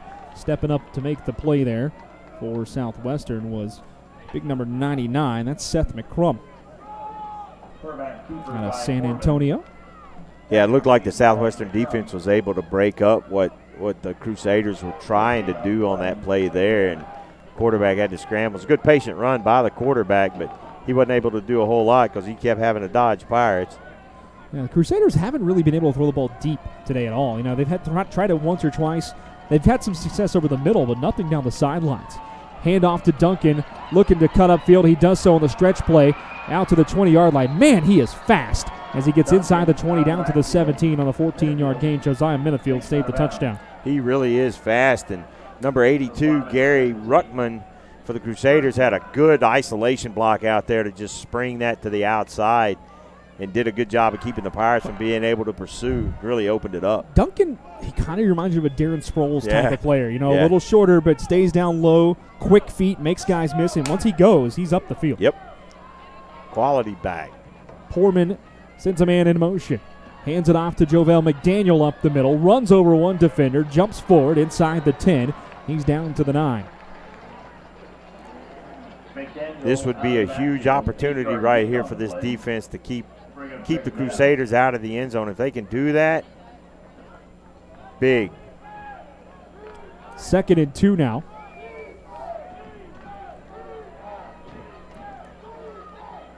Ball inside the 10 at the 9-yard line for the Crusaders. Poorman with McDaniel behind him. Hands off to McDaniel. Stutter steps. Gets a first down as he's out across the 7. They're going to mark him down right there. I think he's got just enough for the line to gain. They will move the chains. It's 1st and goal. Garrett Womack on the tackle. They did a good job of shutting that play down, but he didn't have far to go to gain the first down, and he was able to. Let's see what. Sorry, Chuck. I'll come to you in 1 second. That was my fault, bud. Go ahead. Let's bring up Chuck as we wait for the play call to come in. Chuck? Hold on, Chuck. I can't hear you. Duncan in. There. We'll come back to you after this play. Sorry, Chuck. I think we're having some miscommunication up here. My fault. 1st and goal. Handoff again to McDaniel. Spinning through one tackle. Finding his way inside the 5 down to the 2. Go ahead, bud. I was going to say that Duncan got nicked up on that long run on the outside over there. He hasn't been back in. Second and goal. McDaniel is carrying the ball with both hands after the fumble as well. How bad? McDaniel's actually the number 1 running back on the depth chart. In fact, in the 2 deep, Duncan wasn't there this week when I got it from Mary Hardin-Baylor. Second and goal. Poorman to throw. Fade route to the far side. It is, let's see, they caught it. Now was he in bounds? Officials conferring. From here, which is a long way away, it looked like that left foot hit out of bounds first, but they're calling it a touchdown. Jonell Reed comes down with it, and it's a touchdown on the fade route to the back of the end zone. A 3-yard pass from Poorman. And Mary Hardin-Baylor finds the end zone for the second time today. Boy, that was a perfect throw. Yeah, you couldn't have put that in a better spot. That's the defense was there. It just You can't beat a perfect throw. No, No matter what you do, you can't. cannot beat a perfect throw. And that was, you couldn't have dropped that one any weather, rather. For Reed, that's his 5th touchdown receiving this season. Extra point up, extra point good. And your score now with 2:38 to go in the opening half of play. Mary Hardin-Baylor leads Southwestern by a score of 19-0. some updates from our other games in conference. Hardin-Simmons is up 28-0 on Belhaven just before the half, and Texas Lutheran is still up 14-0 on Howard Payne. So that's the other 2 games that are going on right now in conference. Mary Hardin-Baylor, a 7-play, 54-yard drive, takes up 2 minutes, 20 seconds off the clock with the touchdown, a 3-yard pass from Luke Poorman out to Jonell Reed. For Poorman, by the way, that's his 6th touchdown this season. He's still yet to throw a pick. That's impressive at any level. Well, and he's the backup. Remember, he's actually not the starting quarterback traditionally. Jace Hammock is, but Hammock not playing today, I think due to injury. Stick around for a few minutes at the half, folks. What we'll do is run you down the scoreboard in the ASC. We'll also run you down the Division I scoreboard, the games going on in the early going. And then kind of step aside. We'll play music and everything during halftime. Video stream will keep going. And back for half number 2 of this ball game between the number 1 ranked Mary Hardin-Baylor Crusaders and the Southwestern Pirates. And here's a really big possession for Southwestern. You've got to try to get some points right before the half and get yourself a little momentum to go back in the locker room, because if you're Coach Austin, you can absolutely say your defense is keeping you in this, as the end-over-end kick is fielded and fair caught by Brandon Burke. Well, you've got 2 timeouts, 2:37 left. You got 80 yards, 75 yards to go from this point. And now I think the Pirates are going to be forced into those quick hit passes, and maybe that gives you some confidence for those in the second half. But you got to hit them.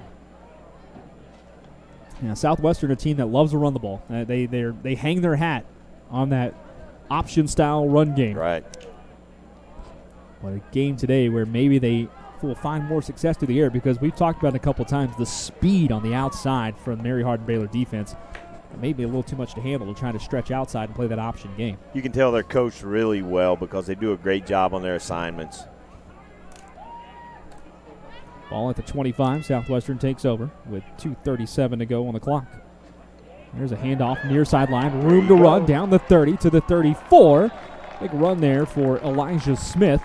And a 9-yard gain on first down. There's that misdirection. It started to the left, came back to the right, and it was there. 9-yard gain on the play. Bring up second down. 2nd and 1.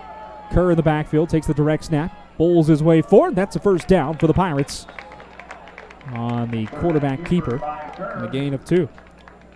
Like that play call just to pick up the first down. I like it. Stops the clock on the first down while they move the chains, and it gives you time to reset your offense. You don't have to burn one of your timeouts. Still got plenty of time. The whole field's open.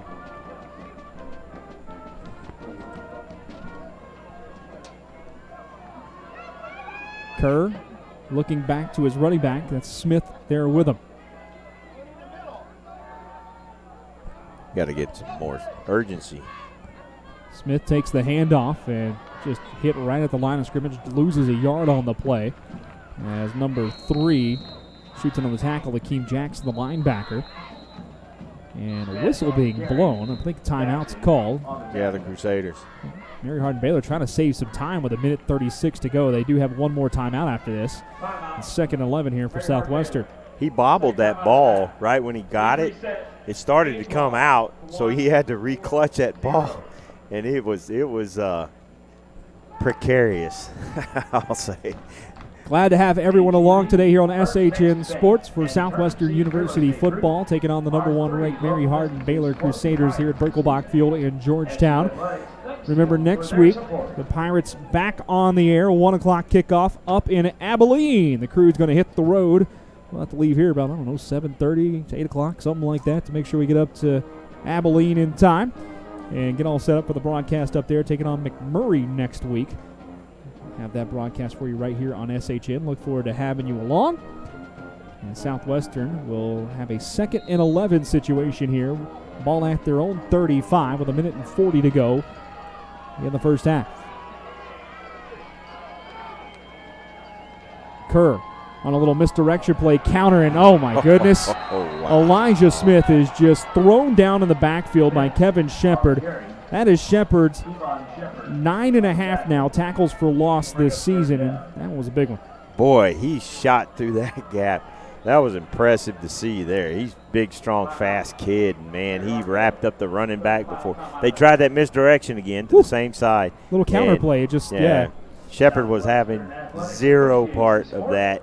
Did not subscribe to what they were selling. Nothing.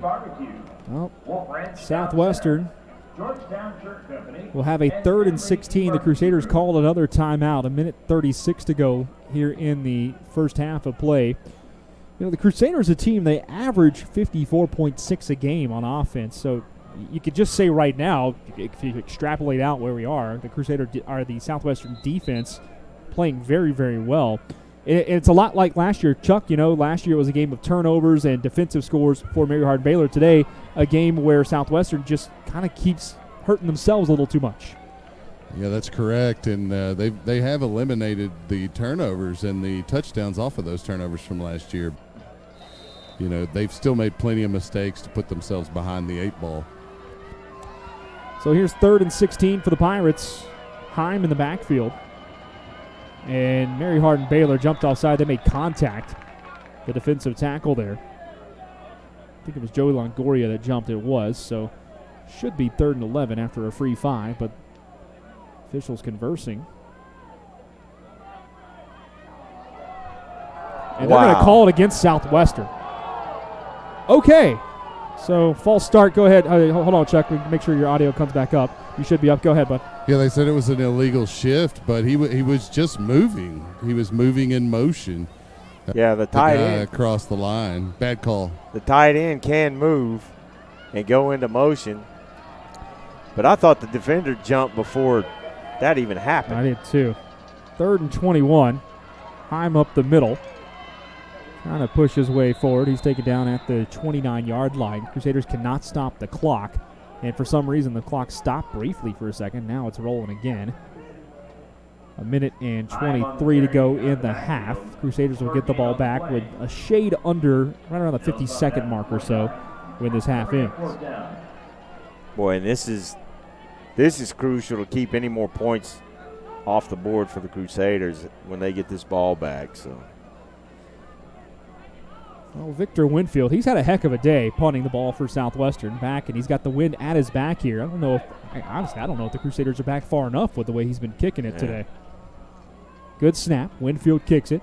It's high spiraling kick's going to back up the receiver. Again, fielded at the 20-yard line. Over to the right side go the Crusaders, bottled up at the 30 and finally down at the 34. That looked to be number 29, Drake Johnson out of Missouri City, Texas, with the return. He's out to the 34.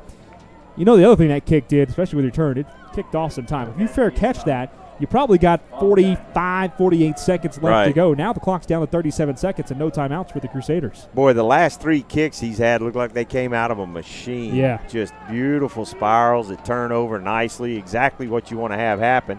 If he does let that hit, it's just going to die like a wedge shot on the golf course. But, boy, that was a pretty punt. Beautiful punt. Absolutely. Those are NFL-level punts that you just saw. Yeah. Last few. 37 seconds to go. He's the MVP so far. He's played one heck of a game at punting. Poorman to pass, a little draw play, a delayed draw. Handoff to Duncan finally, and he'll lose a yard. Actually did a really good job to Duncan to get back nearly to the line of scrimmage. Chris Crawford with a tackle. It was a design draw, but I don't understand why they waited so long. Yeah, I don't know. Quarterback got drilled, and then he had something to say to the defender that drilled him, and then the referee had something to say to the defender. I don't understand that at all. Clock rolling, 10 seconds to go. Quick little flare out to the near side, and hit at the 44-yard line was Tavion Page. That should end the half, and it will. So after 30 minutes of football here at Birkelbach Field, the Southwestern Pirates trail the number 1 ranked Mary Hardin-Baylor Crusaders by a score of 19-0. We'll see if we can get Coach Austin going into the half. I know he's going to have a few thoughts on the way in as he and his team leave the field. A really good defensive effort for the Pirates in the first half. Down to the field for Chuck Gracie. Thank you. Hey, Coach, defense played pretty well the first half. Offense kind of finding their way as you moved into the half. Talk about what we can build on here going into the second half. Yeah, the defense is doing a fantastic job. They're really making them work hard. They're eliminating a lot of big plays and struggling to block them. They're pretty good. We're trying all the things that we've been practicing in our arsenal, our base stuff, our new stuff. Everyone got about 3 first. Trying to figure something. Yeah, they're not giving a whole lot of room for error to your offense. But again, the defense carrying the day so far. As we go into the second half, what kind of adjustments can we see? Well, we know what they're going to change, and so we just have to play better. There's not like there's a magic play we could. We've been practicing stuff all week to attack their schemes on offense and defense. It just comes down to individual matchups when you play these guys, how well you can hang in with how good they are. Sometimes it's all about execution. Good luck, Coach. All right, thanks so much, Chuck. As you hear from Coach Joe Austin, and we are at the half here at Birkelbach Field, 19-0 Crusaders lead. Kelly? You can tell Coach Austin is encouraged by the performance of his defense because that's the longest halftime interview the coach has given to us this year whenever they're down. I like it. He's got some confidence. Well, we'll run you down the scoreboard real quick. Elsewhere in the conference, Kelly? So at halftime, Texas Lutheran is still up 14-0 on Howard Payne, and Hardin Simmons is up 28-0. They should be close to the half there. The McMurray State and East Texas Baptist game is not yet kicked off. They should be kicking off anytime. Elsewhere in 1A to FBS football, real quick scoreboard update before we step aside here for the half. Clemson, ranked number 3 in the country, they lead Louisville 38-3. That game in the fourth quarter. Oklahoma off the big win against Texas last week. They are up on West Virginia 52-14 late in the fourth. A little bit of a shocker going on in Champaign, Illinois right now. Wisconsin only leads by 2 against the Fighting Illini, 23-21. That game with 5:53 to go. Florida has opened up a 38-20 lead in the fourth quarter on South Carolina. 3 minutes left there. Number 11th ranked Auburn at Arkansas, 44-10. The Tigers lead as they look to go to Baton Rouge next week in a big SEC West matchup. Number 23, Iowa leads Purdue, 26-13, less than a minute to go there. Houston on top of UConn, 24-17, late in the fourth quarter. Ohio just took the lead over Kent State, 37-31. Miami tied with Georgia Tech, 21 apiece at 8:45 to go in the ball game there. Boston College is just all over NC State today, 45-17. The Eagles pounding the Wolfpack here in the fourth quarter. Iowa State leads Texas Tech 34-17. Ball State leads Toledo 24-0. Central Michigan over Bowling Green 14-7 in the second. Northern Illinois and Miami late in the first 3-0. The Northern Illinois Huskies lead. Kansas State over TCU 7-0. KSU with the football. That's 5 minutes to go in the first quarter. Oregon State leads Cal. A little bit of a surprise there after one quarter of play, 7-0. New Mexico and Wyoming just kicked off. Coastal Carolina and Georgia Southern about to kick off. Later on tonight, in games of interest here locally, Texas will take on Kansas. Texas A&M on the road as they will play at Ole Miss. And SMU, they got an interesting game tonight, too, if I'm not mistaken. Undefeated SMU. In 19th-ranked SMU. They got an interesting game. Who would have guessed? They're kicking off in about 25 minutes, playing a really good Temple Owl football team up in Dallas today. That's going to be a good game. That's going to be a really good game. 16:50 left in halftime. We're going to step aside for just a bit, come back a few minutes before kick of the second half. The Mary Hardin-Baylor Crusaders lead Southwestern by a score of 19-0. The Pirates looking to come back in half number 2 here in just a minute. Stick around. Glad to have you along on SHN Sports. We'll be back in a little bit.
Back here at Birkelbach Field in Georgetown, Texas. We're about a minute away from the second half action as the Mary Hardin-Baylor Crusaders lead the Southwestern Pirates by a score of 19-0.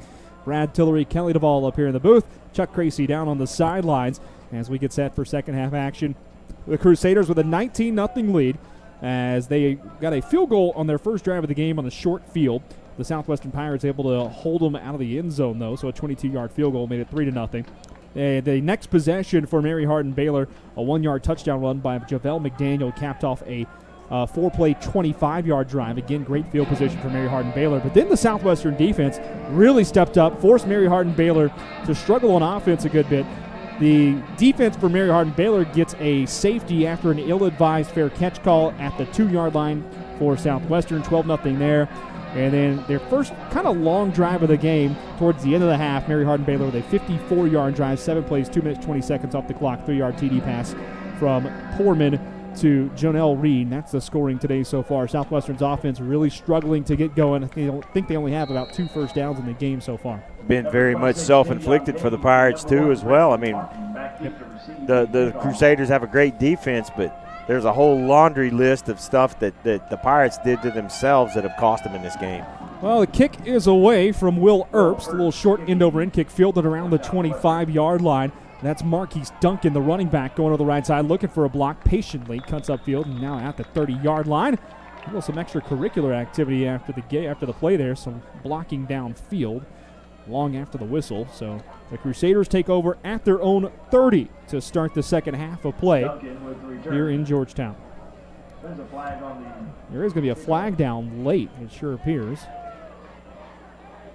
Well, maybe. I heard the PA say there was a flag, but I haven't seen one down there. Doesn't look like. Yeah. Well, okay. Also, I question why the ball is being spotted between the hash marks when the tackle was made outside the right hash. Yeah, I don't know. I got nothing. 19-0 your score. Crusaders lead it. First play of the second half. Twin receivers on each side stacked up. Luke Poorman, the backup quarterback, he's gone the whole way. Fakes the handoff, will throw down the middle. He's got a man wide open at the 45, caught for a first down. Jonelle Reed, the leading receiver. 15-yard gain and a first down. Going to come back, though. Illegal man downfield. There is a flag on the play. That's Ineligible receiver downfield. 65. Offense. 5-yard penalty. That's No first down. hard to get a man downfield on a throw that quick. Yeah. I know it's an RPO and guys come off run blocking, but he got that ball out of his hands pretty fast. Well, and at the college level, high school level, it's only 3 yards Yeah. for them to be downfield. So I guess with some of the speed, one of those big boys could have gotten 3 yards down the field, but that was 2 steps and throw. Well, 1st and 15, Pirates catch a break.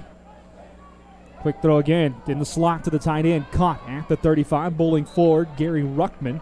His second catch of the game. He's actually doubled his catches for the year in this ball game. Picks up 11. It's 2nd and 4. Well, and those are the quick passes that I was hoping that Southwestern may take advantage of, because your defense just has a hard time when your receiver's where he's supposed to be, and those gaps in the defense, they're just so hard to cover. 2nd and 4 for the Crusaders.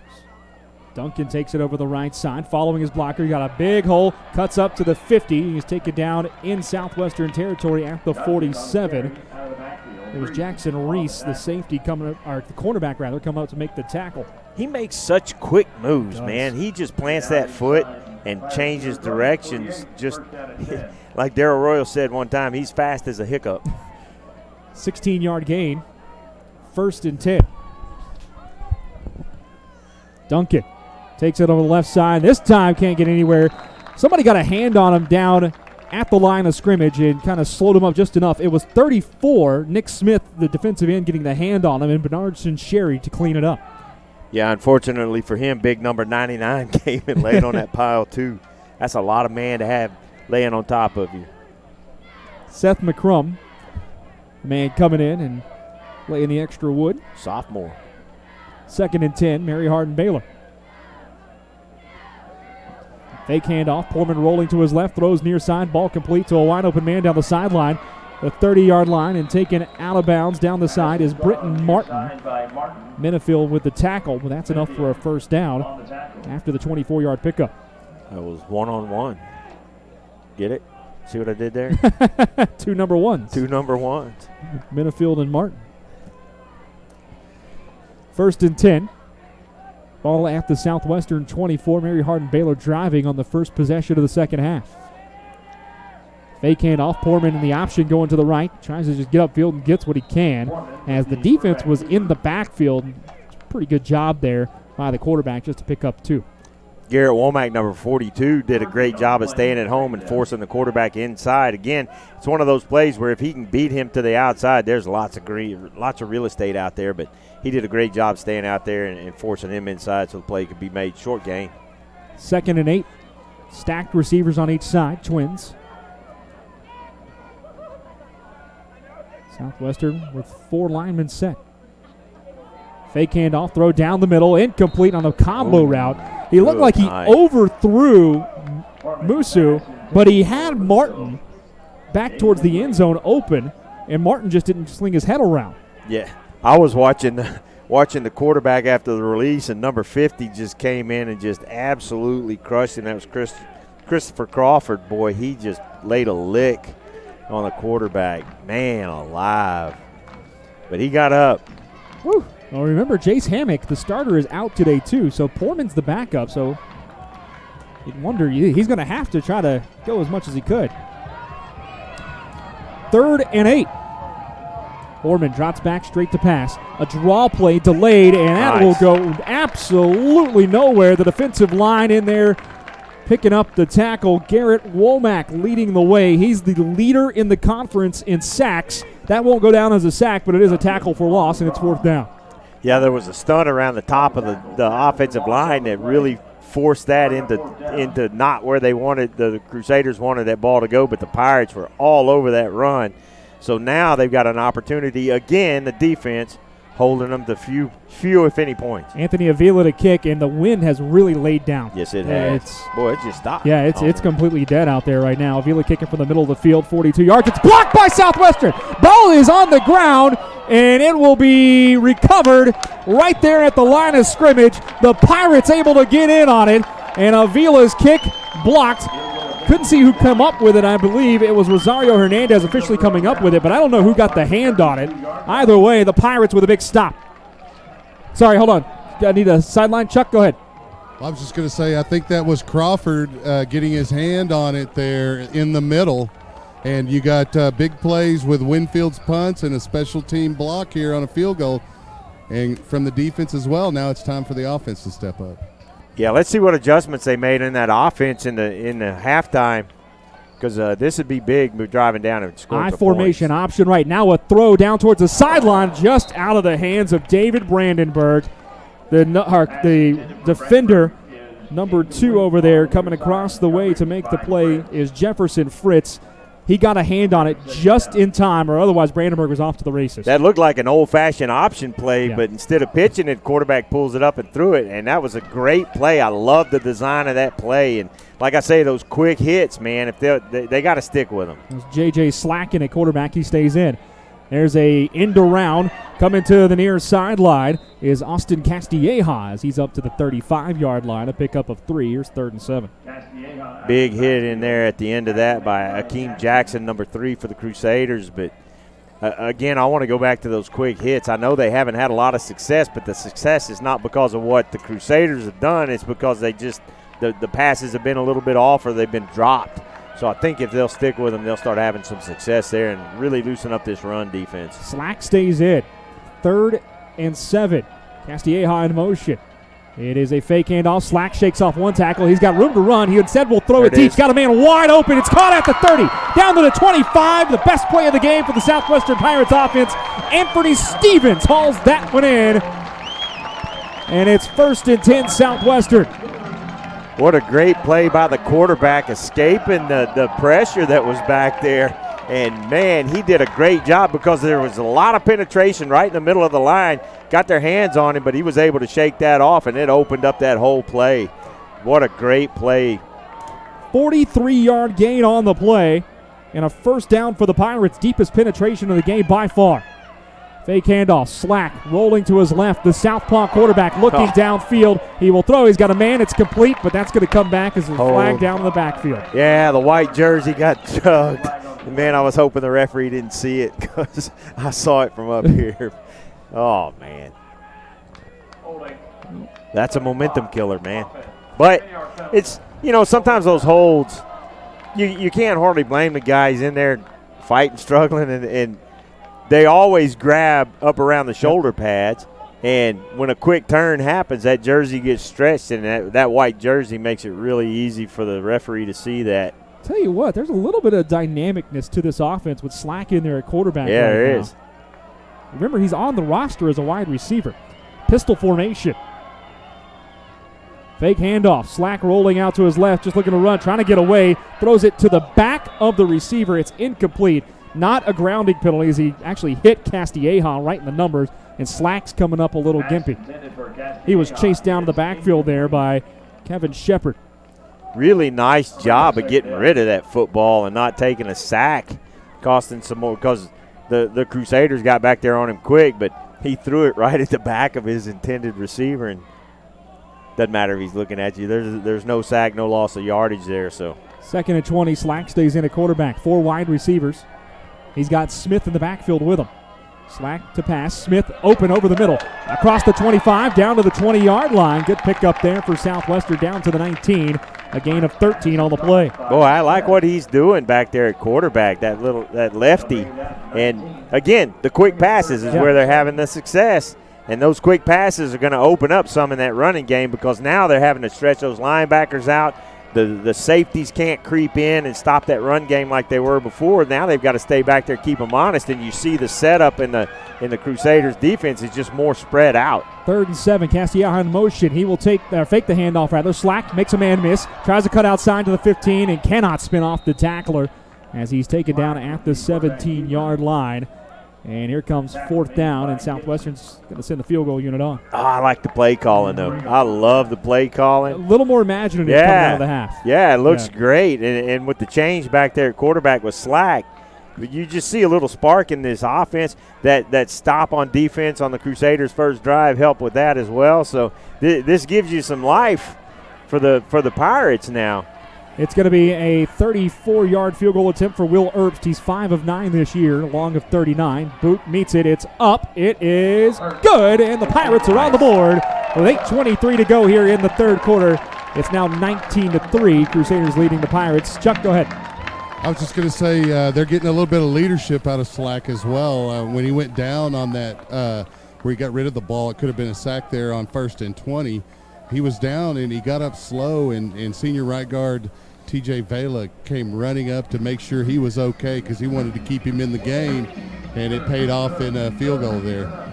Chuck, I know you're real familiar with this Southwestern team, but this is a little bit different look than we've seen a lot in these past few games with this offense now that Slack's in there. Well, and Coach, in his recruiting, he likes quarterbacks, and so when he's recruiting wide receivers and running backs, he's probably looking to see if they played a little quarterback as well. And I got a feeling Slack spent a little bit of time in that spot for his high school team. Well, and this year we've had how many different people playing at the quarterback position? 4 or 5? Exactly, and that goes a lot to the coaching because you can't just step in and play quarterback. Even if you've played it with another team, there's all kinds of terminology and schematics you got to get down.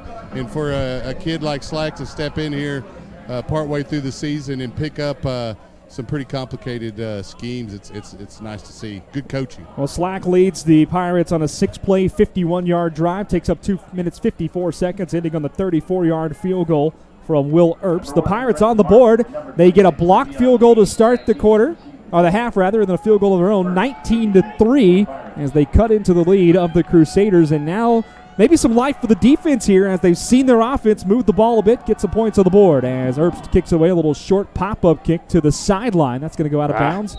And here comes the flag for the illegal kick out of bounds. Almost one of those little designed pop-up kicks to maybe catch the Crusaders sleeping and see if you couldn't get an extra possession there. Steal one. And I think they're trying to neutralize some of that speed with their two guys deep that they have deep back there. But that on that pooch kick like that, that Yeah. middle of the field is open, man. You just pop it over that front line and let it bounce around and see what happens. Not really an onside kick per se, but if there's another kick by Southwestern, I want you to notice in the middle of the field, it's just wide open right there. So the Crusaders take over at the 35-yard line on the left hash mark.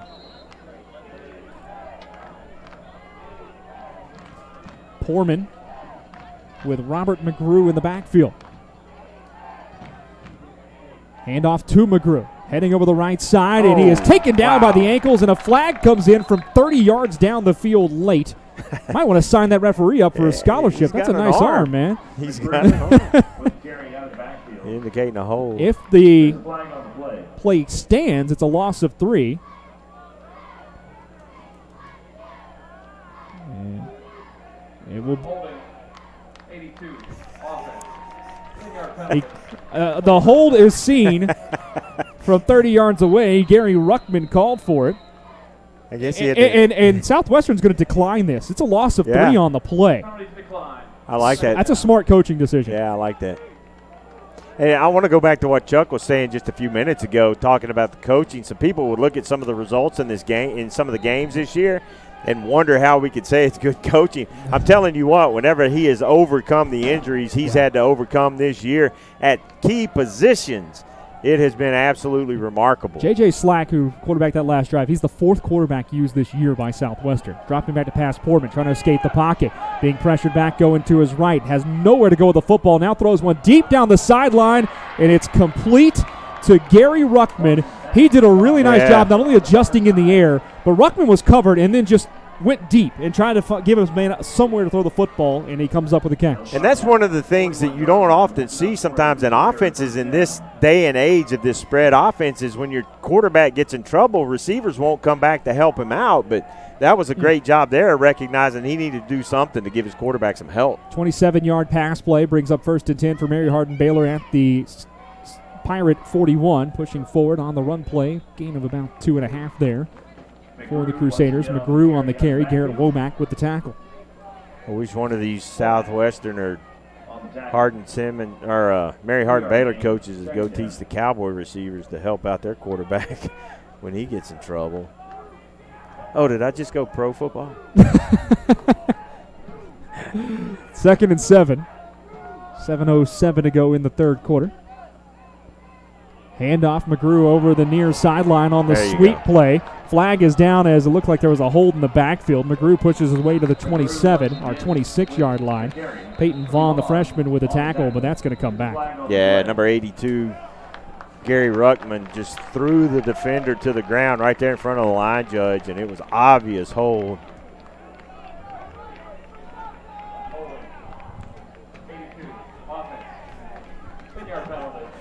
Well, the hold goes against Mary Hardin-Baylor. So 10-yard penalty there. It'll back it up. It's from the spot of the foul. So backs up to the 48-yard line. 2nd and 17 here for the Crusaders. The Crusaders look a little discombobulated right now. Southwestern trails by 16, but they've got the momentum here in the 3rd quarter. Fake handoff, Poorman to pass, and he is swallowed up for a sack. Big number 42, Garrett Womack. He leads the conference in sacks with 6. Give him 7 now. Ball spotted at the 50, and it's 3rd and long for the Crusaders. Hackett got back there too, and they just absolutely broke up that play. Good thing too, because one of the Crusader receivers was starting to come open in the middle, and that's where he was wanting to go with the football. But they broke that up. This is a great stand here by this Southwestern defense, man. This is fun football to watch. 3rd and 19, and tell you what, if Mary Hardin-Baylor has to punt here, the wind's picked back up, back in their face. It has. 3rd down, 19 for the Crusaders. And it's going to be a delay of game, so move them back 5 more. Yeah, they just – I don't know what happened at halftime. Out of sync. They look very much out of sync. And I think a lot of that goes to the Pirate defense. Yeah, and I think part of the success that the Pirates have had now in this half is Coach Austin spoke to it whenever Chuck was talking to him before the half. He said they had installed some new stuff. And so these guys trying to get used to the new signals, the new plays, I think that's part of the problem. Now they've gotten a lot more comfortable, and this defense is just playing lights out. 3rd and 19, little screenplay out to the flat to Brenton Martin. Makes one man miss. Not the second and third as the cavalry comes.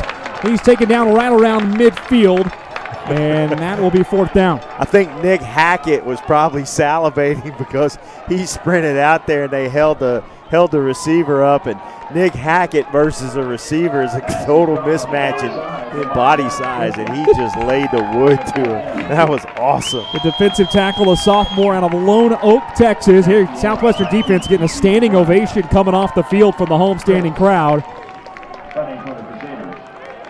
As the Pirates with some momentum. High snap, really good job by the punter, Jefferson Fritz, to pull that one down. Fair catch called for and made, and then fumbled by Southwestern.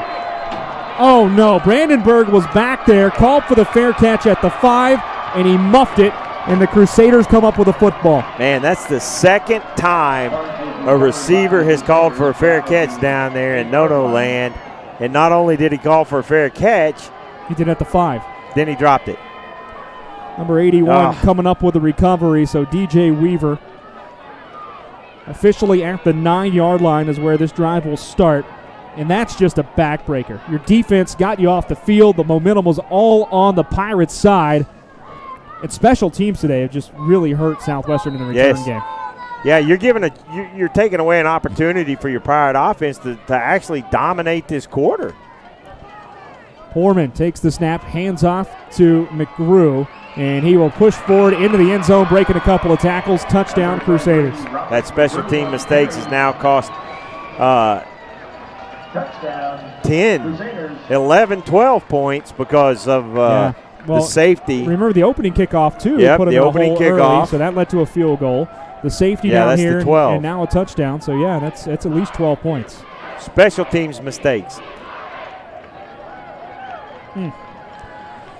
Well, a one-play TD drive, taking just 5 seconds.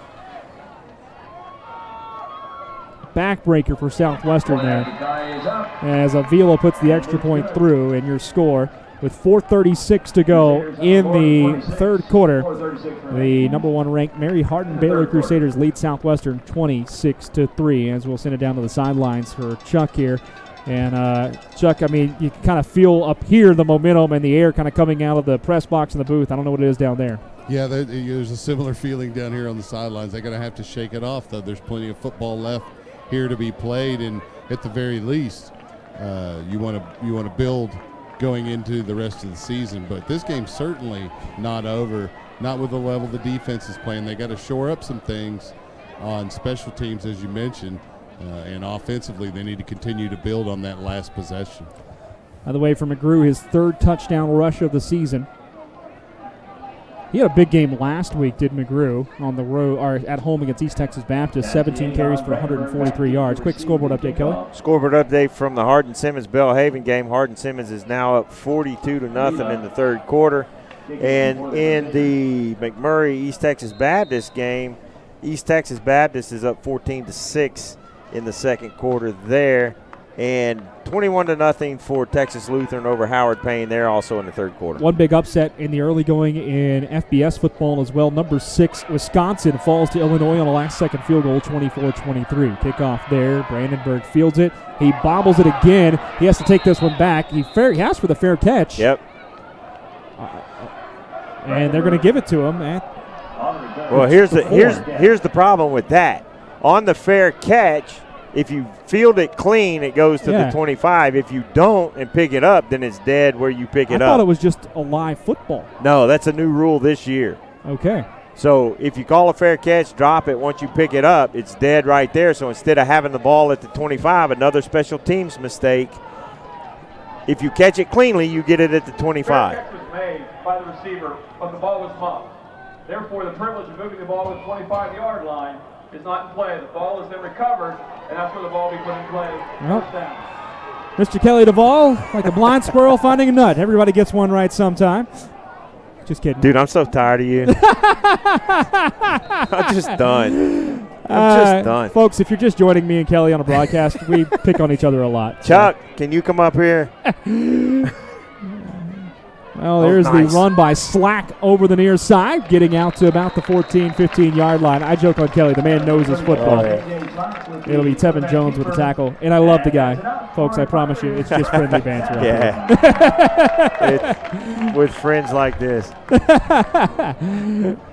What a great run. Slack has not quit.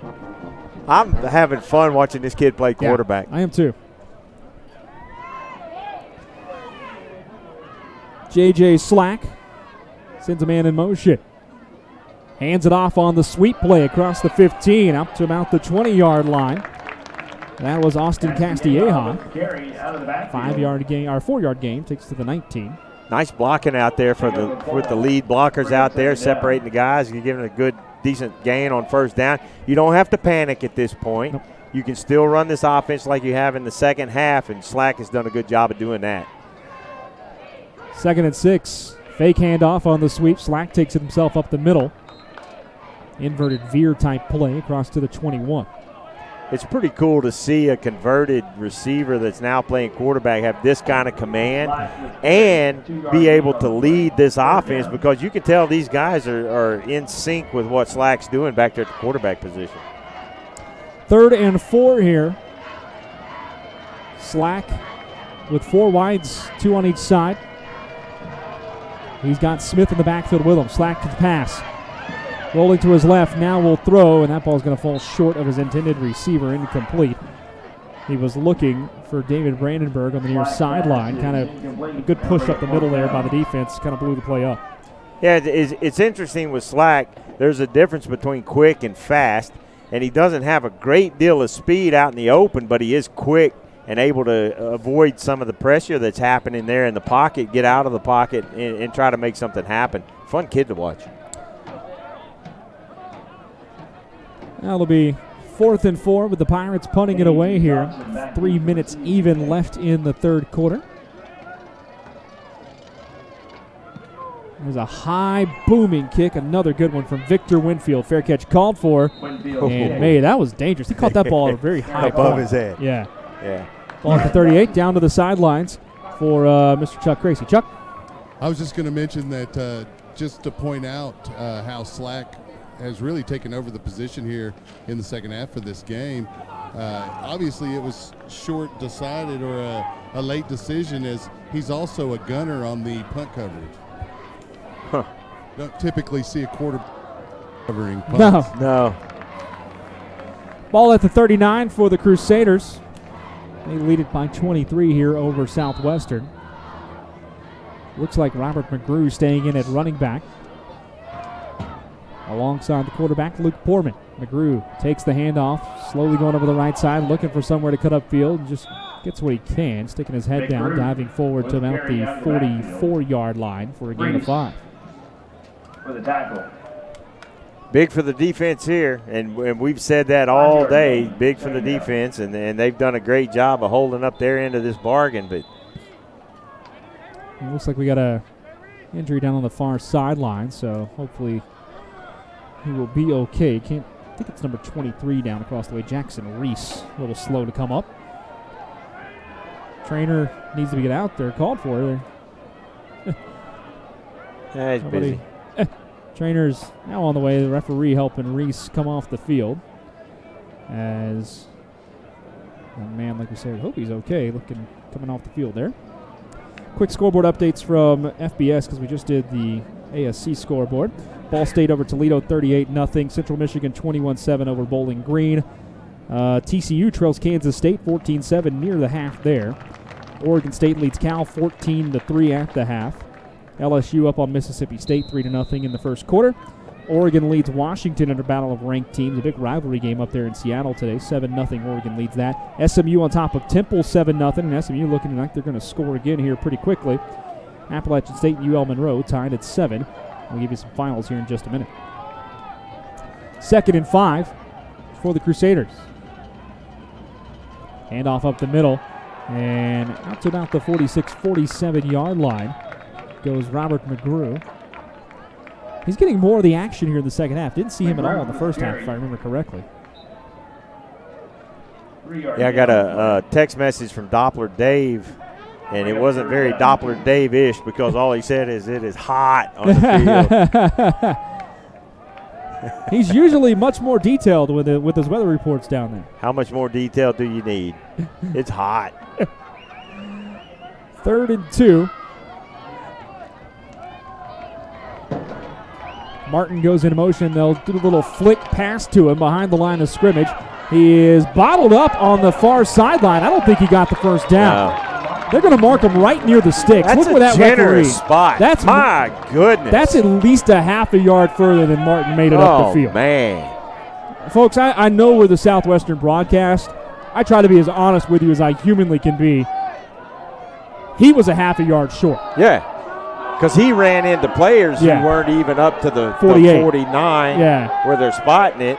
He ran into his own players at the 48 and got stuck right there. That's a bad spot. My goodness. Well, 1st and 10 for the Crusaders on the pass play. 2-yard pass. McGrew with the handoff, and he runs into the pile, bounces it back outside, and he will lose about half a yard, maybe to the line of scrimmage, and no more. Well, it should be a 3 or 4 yard gain according to that last spot. Sorry. 2nd and 10. That one was a homer call. Well,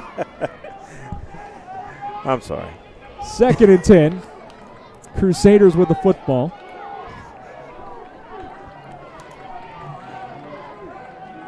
Ball at their own 49. Man goes into motion. Fake handoff. Poorman looking to throw. He's got a man wide open down the sideline. Caught at the 30. Down to the 20 at the 15. Shaking off a defender and into the end zone for the Crusader. Touchdown goes Jonell Reed. His 2nd touchdown reception of the ball game. His 6th of the season. That one goes for 51 yards. Damian Dawson, number 5, the cornerback out there for the Pirates, just got absolutely beat on that. Just bought the fake, bought the move from the receiver, and just flat-footed got run right by him. 51-yard touchdown pass. Extra point for Avila on the way here. And it will be good. And your score now with 16 seconds left in the 3rd quarter, rather. The Crusaders lead the Pirates 33-3. That took some wind out of the sails of this defense. They had played so well up to this point, and that one you can't point fingers at anybody but assignments. And Coach is talking to Damian right now to figure out what happened out there. A 61-yard drive. Takes 2 minutes, 37 seconds off the clock. 5 plays to get into the end zone. 51-yard pass from Poorman to Reed. 2nd time they've connected today. After that play, I know Damian wants to take the long way to the sideline. Didn't really want to come over and talk to any of the coaches, but that was a tough play.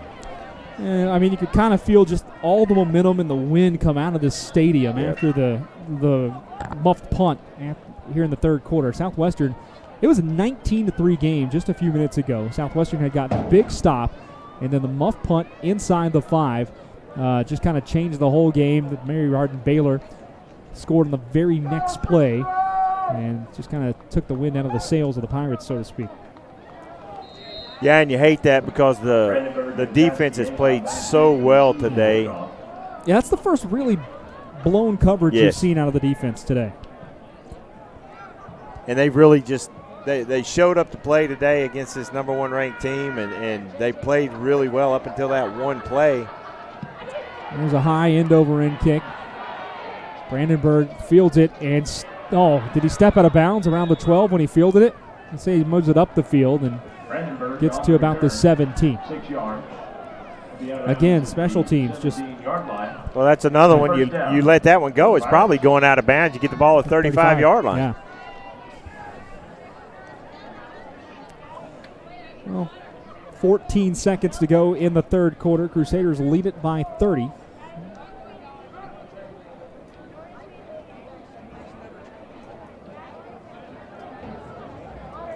J.J. Slack back out with the offense. He's got Kalen Heim in the backfield to his right. Slack hands it off to Heim on the counter play, going far sideline. He gets up the field out to around the 19-yard line for a short gain on first down. They've run that same play 3 times over to this side, to the right side of the offense. Now they try that left side. A little success. Decent little run on first down. Pirates fans trying to keep their team in it here as the clock will run down, and that will end the third quarter. Your score with 15 minutes of football remaining here at Birkelbach Field in Georgetown, Texas. The Mary Hardin-Baylor Crusaders lead the Southwestern Pirates 33-3. Kelly, and it's just a quarter that is kind of a tale of two halves of a quarter. Yeah. When you think about the way this quarter went, again, one where Southwestern had all the momentum for 7 or 8 minutes, and would love to get Chuck's thoughts here too. But a quarter where Southwestern had all the momentum, and then just 1 or 2 plays changed everything.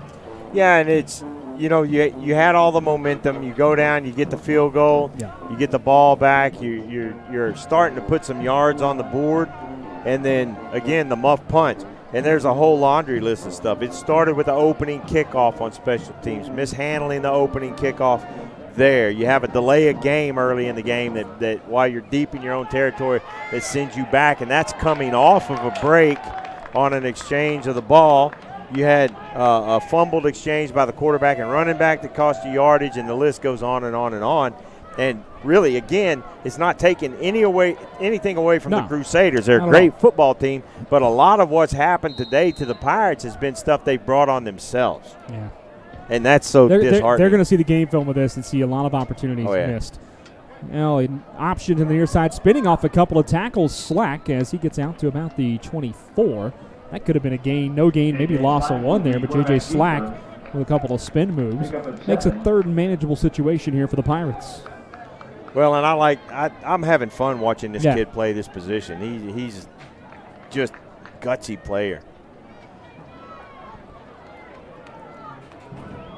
3 wide receivers to the near side, 1 to the far. Heim in the backfield with Slack on 3rd and 3. Option near side. Heim takes the pitch, tries a stutter step, just cannot beat the defender to the corner. Good play coming on defense out there by Akeem Jackson, the middle linebacker, to stretch that play out. A gain of about a yard on the play, and it's 4th down. Pirates have to punt this one away.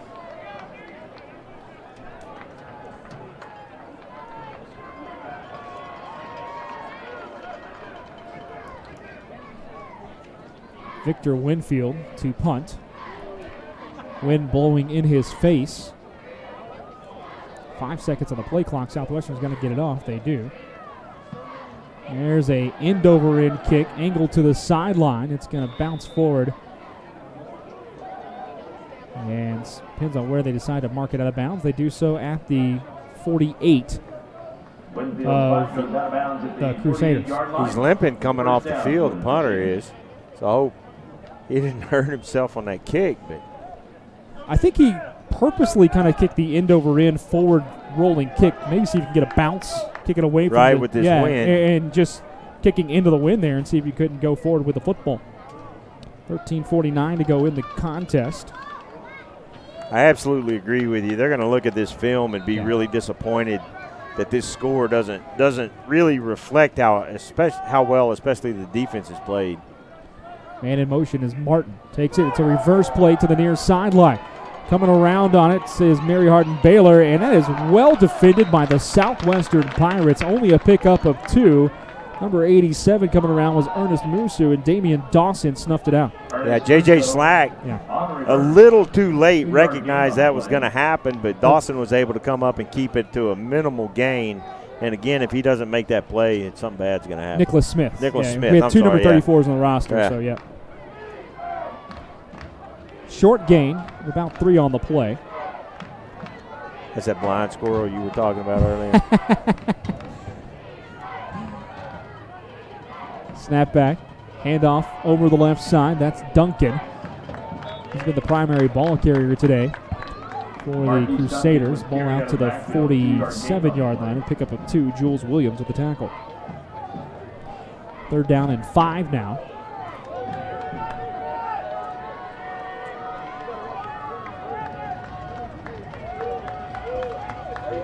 Well, the crowd trying to stay in the ball game here on the near sideline, making a bunch of noise.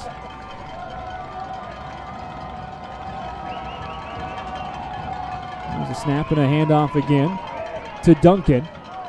Goes up the middle, and it's going to be really close to the first down marker. I think he's about a yard short, though.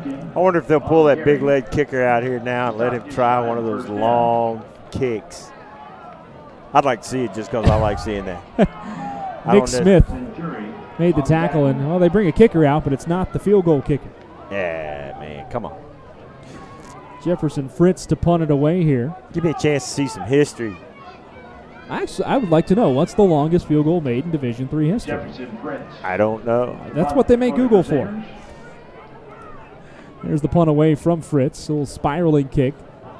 As Southwestern didn't send anyone deep this time. Takes a backwards bounce against the Crusaders, so ball fielded at the 15 and down there. Well, it turned out just as well as if they did send somebody back from what's happened on some punts earlier. Ball at the 15 now. Quick updates on the scoreboard. Texas Lutheran still ahead of Howard Payne, 21-0. Third quarter's almost over there. Hardin-Simmons is now leading 49-7 over Belhaven. 12 minutes left in the fourth quarter there. And East Texas Baptist leads 14-6 over McMurray. Almost to the half in that game. By the way, the longest field goal ever made Division III history, 62 yards. Well, we got some wind aided Option today. play, now throwing down the middle. Slack just overshot his receiver. He had Brandenburg wide open, and he didn't really set his feet, trying to throw it a bit too quickly and caused the overthrow. You can almost always guarantee on those overthrown balls they're throwing when they don't have their feet set, pushing off that back foot. I think he saw him. Yeah. And just wanted to throw a quick pass to get it out there because he was wide open. Brandenburg was streaking down the middle on a little skinny post route. 2nd and 10. Slack on the option right. Quick pitch out to the right side to Devin Shaw. And he'll break a couple of tackles and push his way forward to the 18-yard line. Here comes 3rd and 7. Big number 72 is 35 yards down the field, blocking from the line. Good night. He's Thomas blocking Zinnick. a safety. It's Thomas Zinnick down there out of Stephen F. Austin High School here in Austin, Texas. That's awesome. 3rd and 7 to go. Actually 6. I'll say 4 yards in the last game. Slack to pass on the option play, coming back, run. He's got room to run if he'll just tuck it. Instead, he throws, and it's incomplete, and there's a late flag behind the play as well. I think there were 3 linemen farther down. Tried to throw it to Max Patton. Slack had plenty of green space in front of him. He just tucked it and run and probably could have easily picked up the first down. Yeah, I think he was wanting to hit one of those receivers and get that passing game going a little bit, but Penalty declined on the hold against Southwestern, so that's going to bring up the punt.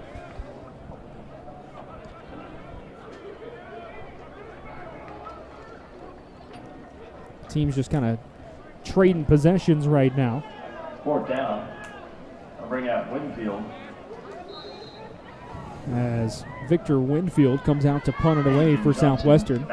Second straight 3 and out for the Pirates. kind of a strange punt formation. Yeah, very spread out. Low snap. Winfield gets it. Puts the boot to it. A high kick towards the sideline. Caught over there at the 42. Coming back to the near side. Now upfield towards the 50 and into Pirate territory at the 46-yard line is where Mary Hardin-Baylor will take over as Johnson comes back with a return. I'm impressed with this punter. Yeah, he's had a very, very good football game, has Victor Winfield. He's only averaged 36 yards a punt coming into today. Well, and it's unfortunate that your punter is so busy, but he's done a good job. Yeah. 10:34 left in the ball game. Southwestern trails this by 30.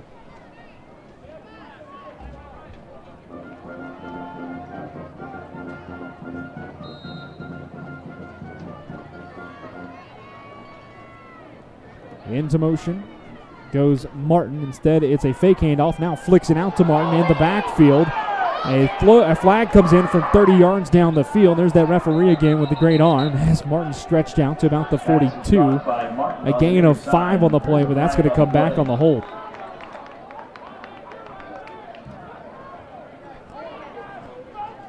I always get concerned when I see those flags come in from so far away. There, you remember a few years ago in the NFL, somebody had it hit in their eye when it got in the face mask. Yeah, it was right? one of the Cleveland Browns. Yeah.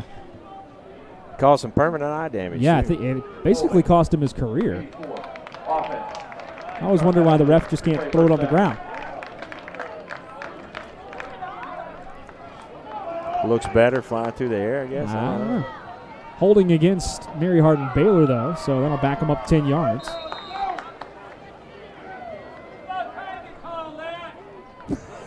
Somebody downstairs saying it's about time that was called.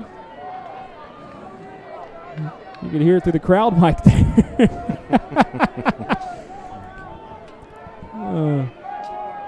Sounded like Kelly before he got here in the booth back in the days.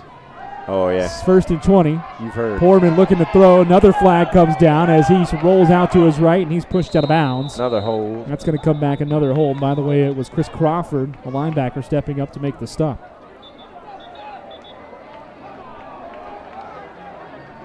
Foreman was the quarterback keeper. There's a flag on the play. Wait for the official ruling, but I mean it was thrown right in that area of holding in the middle of the line there.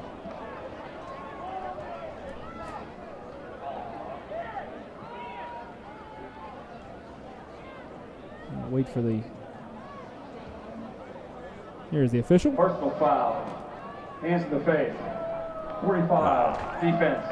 15 yards from the end of the run. Automatic. First down. So they'll give him the run out to the 48, if I'm not, or excuse me, yeah, the 48 on the play. And then add on 15 on the hands of the face. So ball now at the Southwestern 40.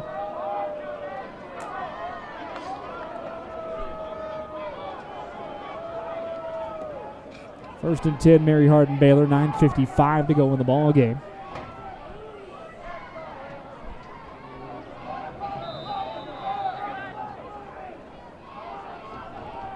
Luke Portman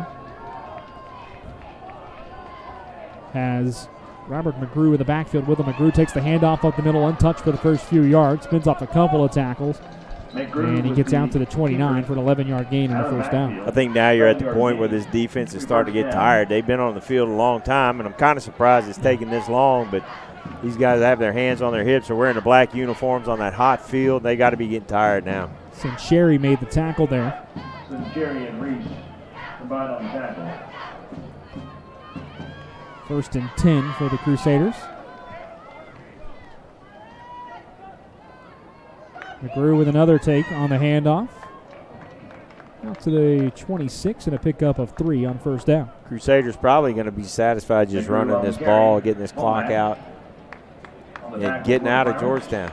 Garrett Womack with the run there. Short drive for the Crusaders home after this one. About 45 minutes or so up the road, depending on how fast you drive. I guess they'll be in buses. 8:55 left in the contest as I think that was McGrew going off the field, the running back Robert McGrew. A little bit of an injury for Mary Hardin-Baylor there, going far sideline. Coach Austin talking to the referees down here on the near sideline, trying to get an explanation on something before the next snap. 2nd and 7, Crusaders. Pirates defense trying to bow up here, 33-3 your score.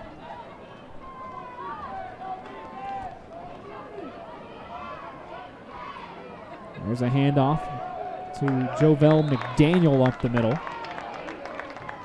He gets out to the 25. Garrett Womack's had a busy day with another tackle. Number 6, and that's going to bring 3rd and about 6 up. Looks like we have another Crusaders slow to get up there, heading off the field. Appears to be Cobe Birch, wide receiver, a little slow. Actually, no, he's in this position. I don't know what the timeout's here, but the whistle was blown, and officials are having a conversation down around the 33. Now they'll get it back going. 3rd and 6 here.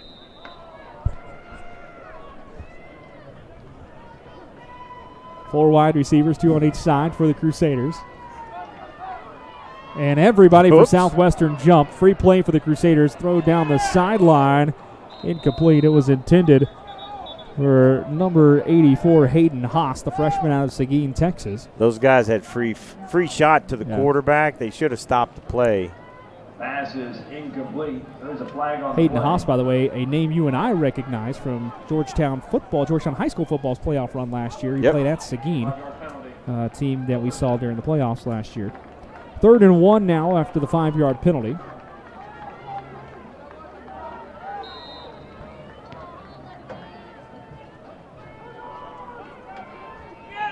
Crusaders go under center. That's not Poorman at taking that snap. That was Ryan Redding, a 3rd-string quarterback out of New Braunfels. And he'll get the first down. They just got a big push right in the middle of that line. Now you knew that was coming just based on the setup, and they got those big guys in there just shoving their way for that first down. Yeah, the Crusaders look content just to keep this thing on the ground and grind it out and try to get out of here. And 30-point ball game. Their number 1 ranking likely to stay intact for another week, as will their multiple winning streaks. Timeout called by Southwestern with 7:41 to go left in the ball game. 33-3. Southwestern trails the Crusaders. And tell you what, while you have a second, we will run you back down the rest of that FBS scoreboard that we started just a little bit earlier and see if we can get you some updates on scores from around the nation of games of interest. Kansas State leads TCU 14-10 at the half. Oregon State on top of Cal 14-3 in the third, about to start the third rather. LSU 3-0 on Mississippi State, but LSU knocking on the door. Oregon and Washington tied up at 7-1. SMU leads Temple 10-0, trying to stay undefeated. That game just starting the second quarter. Number 20, Minnesota looks to stay undefeated. They lead Rutgers 7-0. Tulsa trails Cincinnati, ranked number 21st in the country, 10-0. Appalachian State, number 24 now. They're over UL Monroe, 21-7. Navy leads USF 14-0. And Baylor on top of Oklahoma State, 7-0. Missouri and Vandy just kicking off. They're scoreless. UAB over Old Dominion. Clemson winners earlier, as were Oklahoma. Illinois beat Wisconsin. Shocker of the day so far, 24-23. It is 1st and 10 for the Crusaders. Ball at the 17-yard line. 3 receivers to the far side. They will throw. Ball is low, an incomplete pass from the backup quarterback, Ryan Redding. It was intended for number 82, Garrett Ruttman. Kind of surprised they throw the ball there. They've been having success running against this tired defense. Second down. And now the clock stopped. A little shocked to see that. 7:38 to go, 2nd and 10.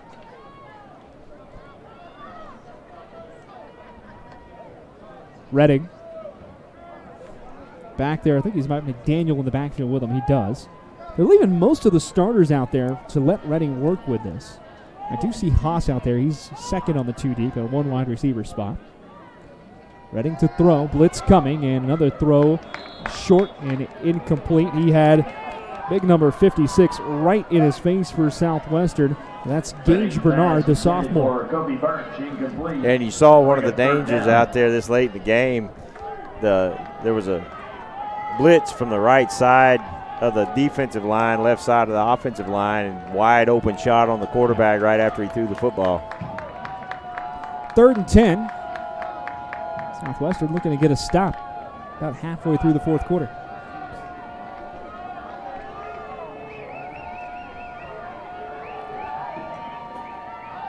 Little option play, and fumble. Ryan Redding fumbles the ball. The ball is out. He got hit in the backfield. Kind of surprised. It looks like the Pirates come up with it. They do. Big number 77 out of the pile, Nick Hackett, the sophomore from Lone Oak, Texas. And Southwestern gets the turnover. Good job there by the defense. They haven't stopped playing. They may be tired, but they haven't stopped playing. A good hard hit, dislodge that football. Yep. Come up with the turnover. Now let's see if we can get some points on the board and walk out of here a little less, with a slightly smaller gap in this lead. Update from the East Texas Baptist McMurray game. ETB is still up 14-12. It's about to start the second half. Hardin-Simmons is up 56-7. Fourth quarter there, and then Texas Lutheran's up 21-0 in the third. 7:27 left to the ball game. Southwestern takes over. I believe that's Slacken still in offense, our quarterback. It is. He's got Elijah Smith at running back with him. Handoff to Elijah, and he'll just try to push his way back to the line of scrimmage. No gain on the play. Smith out of the backfield. Hadn't been able to get much of a push at all on that line today. That defensive line for Mary Hardin-Baylor, maybe one of the largest defensive lines you will see at this level of football. 2nd and 10. Man goes into motion. Sweep play. Nope. Fake. Slack keeps it. Up across the 25 to the 30. Off to the races. Down the 40. Oh, man. He was one tackle away from going the distance. But a big gainer for J.J. Slack and a 24-yard pickup. Great job there of him keeping that football, not handing it off and doing something with his feet. Again, it's fun watching this kid play. So 1st and 10 for the Pirates. Ball at the 42. He just brings a different dimension. There's a handoff on the sweep play to Castilleja. Coming around the near side. Whew, big hit and a collision at the 46. That'll be a 4-yard gain. They'll mark him out of bounds at the 46.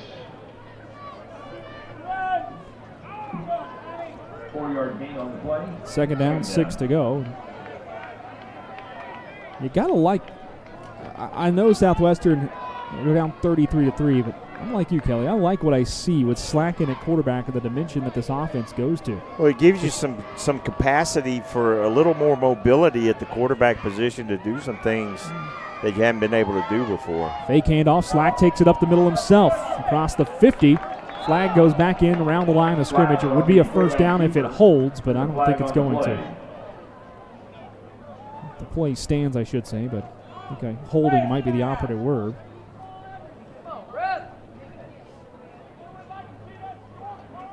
Yep, it is a hold. You know, Chuck, they said, our coach said at halftime he threw some wrinkles in, Chuck down there on the sideline. He threw some wrinkles in, and you're seeing the team run a little more inverted veer as opposed to the traditional more option they run outside. It's kind of the sweep option with the quarterback going up the middle on more of a wing T inverted veer type offense. Yeah, it's a little bit different look than we've seen, and Slack's running it very well. There's the pitch play on the option to the near side, getting around the outside. Elijah Smith just tried to tiptoe down the sideline, but the big man's momentum took him out of bounds at the 39. Good thing the side judge was watching the football instead of what was going on out there right by him. Elijah Norris, number 4, got away with a huge hold. 5:37 to go. 3rd and about 13 to go. J.J. Slack stays in at quarterback, the freshman wide receiver on the depth chart, but playing quarterback for all the second half out of Liberty, Texas. Counter play on the stretch, and that will get back to the line of scrimmage, maybe even a loss of a yard. I believe that was Kalen Hine, it was on the carry. Well, I'm looking at those two guys in the middle for the Crusaders in Isaiah Johnson, number 66, and Cedric Hernandez, number 95. And, man, those two guys could just send Mary Hardin-Baylor into debt with how much they eat. That's some big dudes. So you're telling me the school cafeteria is getting a workout? I don't know. There's a buffet somewhere. Glad they're out of town. 4 minutes and 40 seconds to go in the game as Southwestern will kick it away. Winfield, who's had a pretty good game. That one, though, a short, wobbly kick. That's going to take a Mary Hardin-Baylor bounce. Flag comes in late, some extracurricular activity. Ball rolled out about the 45-yard line of the Crusaders. Yeah, 21 for the Crusaders, about to get flagged. And Damian Dawson not happy as he came up down there.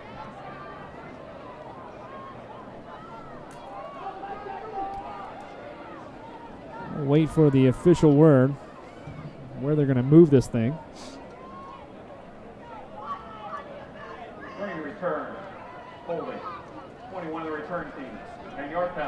Holding called against Mary Hardin-Baylor and Isaiah Terrell, a freshman DB out of Waco. He's a transfer from Texas A&M Commerce. So the ball now at the 35-yard line. Yeah, he threw Damian Dawson to the ground and just laid on top of him. That's why Damian was so mad when he got up, because he just literally laid across his shoulder pads. Well, 1st and 10 as the Crusaders send Ryan Redding in the offense back out there.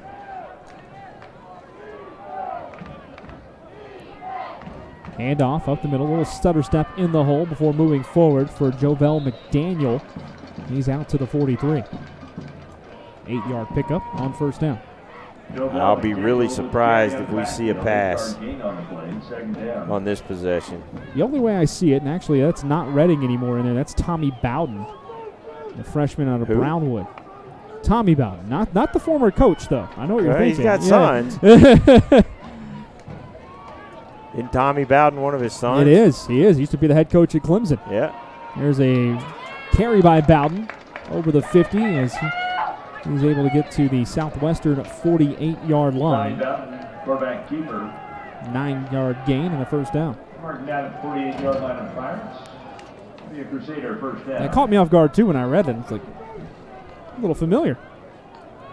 So Howard Payne is making it a game against Texas Lutheran. They've closed that lead 21-14 now for Texas Lutheran in the 4th quarter, but there's still plenty of time there for Howard Payne to try to make some noise. That's a pretty good defense for Texas Lutheran, too. Yep. We saw that a couple of weeks ago. Oh, big hit in the backfield.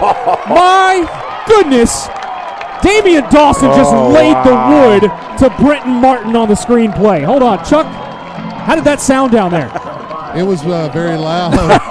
And, you know, you like to see him come and make a play because, you know, he's had a couple of plays not go his way today, or this afternoon, rather, and it's good to see him keep fighting like that. He fought through the block and really smacked the receiver. You think he may have had something a little pent up after being held on that punt? Because he was the one, remember, who was held on the punt, Damian Dawson. Correct. That kid's girlfriend flinched. He got hit so hard. 2nd and 14 on the keeper up to the 41-yard line by Bowden. It'll be 3rd down and about 3.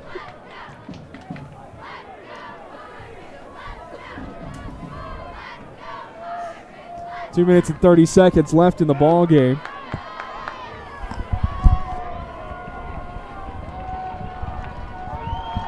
Ball on the right hash mark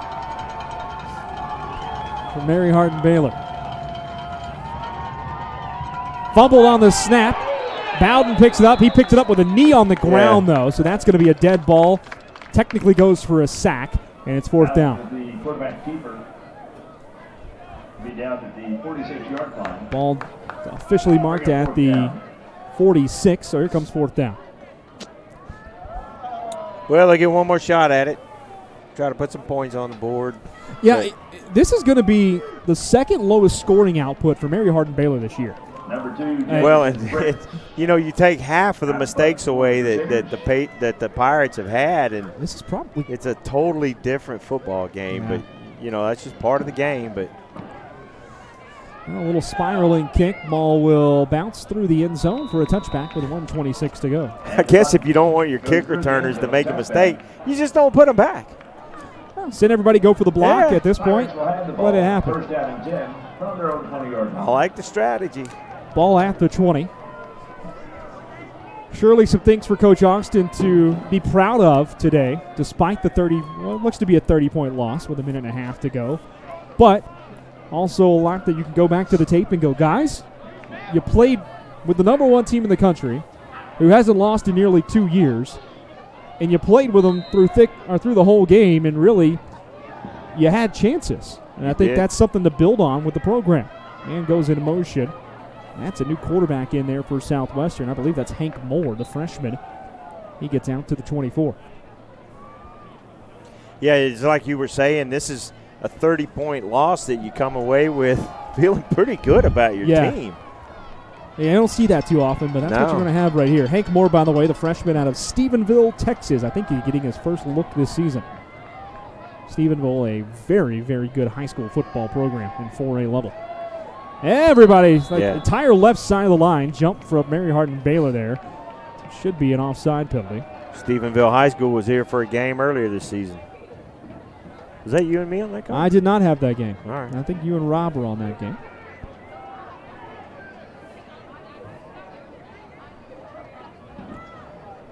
.54 seconds left in the game as we await the official word. Should be offsides. It was pretty clear. They'll mark it off 5 yards. Offside, 95, defense. As the clock was running inside of a minute, this foul will have a 10-second runoff, and the clock will also start on my. Why would it have a 10-second runoff when it goes against the defense? To 44 seconds. Yeah, you can decline that 44. You can decline that 10-second runoff. But I don't know why you would punish the offense and the team trailing. Well, that's what I'm saying. I always thought the 10-second runoff went the other way if it went against the offense, right. not if it went against the defense. It does, and the offense has the option of declining that 10-second runoff. But I feel like that's a misinterpretation of the rules by the referee there. Really? Yeah. I think it only happens. Yeah. Handoff over the right side. I may be wrong, but I've been wrong before, but you're absolutely right. I've never seen an offside penalty necessitate a 10-second runoff. The team that would benefit from not having the 10-second runoff can decline the 10-second runoff. Yeah. And it's a moot point now. Game officially over. Your final score here at Birkelbach Field. The number 1 ranked Mary Hardin-Baylor Crusaders take down the Southwestern Pirates by a score of 33-3. But and Chuck, chime in here, please. But this is a game that we talked about already up here in the last few minutes. A weird game where it's a 30-point loss, but you actually feel pretty good about your football team. You know, it's you're so right there. I was just spending a little time speaking to Coach Austin's uncle, who's in from Minnesota, and we talked a little bit about Mary Hardin-Baylor and their success over the last couple of years, and really how this game it kind of fell apart there when it was 19-3 there in the second half. And there was a muff punt there at the goal line. Yeah. But ultimately, you still saw Pirates fighting throughout that second half. They just lost a little bit of confidence. It's something to build on. And you mentioned it a little bit in the second half. They're going to see the film, and they're going to be disappointed in a lot of things. They're going to see points they left on the field, and they're going to see points that they allowed that should not have been on the board. And they'll build from there. They'll go to Abilene, and they'll have another test with McMurray on Saturday. Chuck, this coaching staff did a really good job of keeping these guys in the fight and keeping them fighting as well. I agree. See if we can get Coach Austin real quick. He's coming this way here. So we'll leave it down. We'll keep it brief, Coach. Again, the defense still continued to play pretty well in the second half. You're able to move the ball a little bit offensively. Tough final score, probably not reflective of how well we played ultimately. What can we build on here going into McMurray and Abilene? Oh, that was a great effort. I thought we did a good job of making them work most all the day, and it's good that we got a little bit going offensively. So they're a really good team. So 33-3, it's really not that bad of a result. I really think the team played pretty well. I think we talked about it a little bit on the broadcast. When you go back and you look at film, I think you're going to see points you left on the field, and you'll see some points you gave up you probably shouldn't have. But considering the competition, and especially with as well as the defense played, I think you can be proud of that. I agree. Good luck against McMurray, Coach. Back to you, Brad. Well, you can hear the disappointment in Coach's voice. I think he knows that exactly what we talked about. There was an opportunity there to maybe put a scare into the Crusaders a little more than that 33-3 score shows. But if you're building the program, you moved up in competition to the American Southwest Conference a couple of years ago, and it's step by step. This is the measuring stick. Right. They're the number 1 team in the country, and now you can go to the film and go, this is what you have to do to clean up, to compete with the football team out there. Because really, man-to-man and man-for-man out there, Southwestern for much of the game was just as good as Mary Hardin-Baylor. Well, and that's one of the things that you've got to consider as well is how many times did we have to go to the big roster because these guys weren't on the 2 deep, which means there's some youth out there playing Mary Hardin-Baylor to the final whistle. And there's some youth on this football team. There's some good athletes on this football team. So I think the future's bright for Southwestern. I think they can go after McMurray State next week with some confidence that they could do some really good stuff on the field, especially at defense. We're back on the air next Saturday afternoon, 1 o'clock from Abilene, Texas. Southwestern taking on McMurray. We'll have that broadcast here on SHN Sports. Make sure you join us at 12:45 for the pregame show. We'll take the whole crew up there as bring you all the video, audio, everything else with it, as we'll make the 3-hour drive up to Abilene as the Southwestern Pirates look to get back in the win column. Southwestern now 3-3 on the season, 2-3 in the American Southwest. Mary Hardin-Baylor moves to 6-0 and 5-0 in the American Southwest Conference. Want to thank our entire crew up here helping us out with this broadcast. Mickey Holden on camera, Nathan Height, our engineer, Dave England, the runner tonight, Michael Francis, our producer, Drew McCracken spotting for us today. For Chuck Gracie on the sidelines, Kelly Duvall up here in the booth, I'm Brad Tillery saying good night, everyone. Thank you so much for joining us this afternoon. We hope to have you back next week for more Southwestern University Pirate football here on SHN Sports. Be safe out there. Enjoy the rest of your weekend. We'll talk to you in a week. And don't forget, by the way, join us for the Coaches Show this coming Thursday night as well here on SHN. Coaches Show Thursday, SU football next week against McMurray in Abilene next Saturday at 1. Take care, everyone. Have a good night.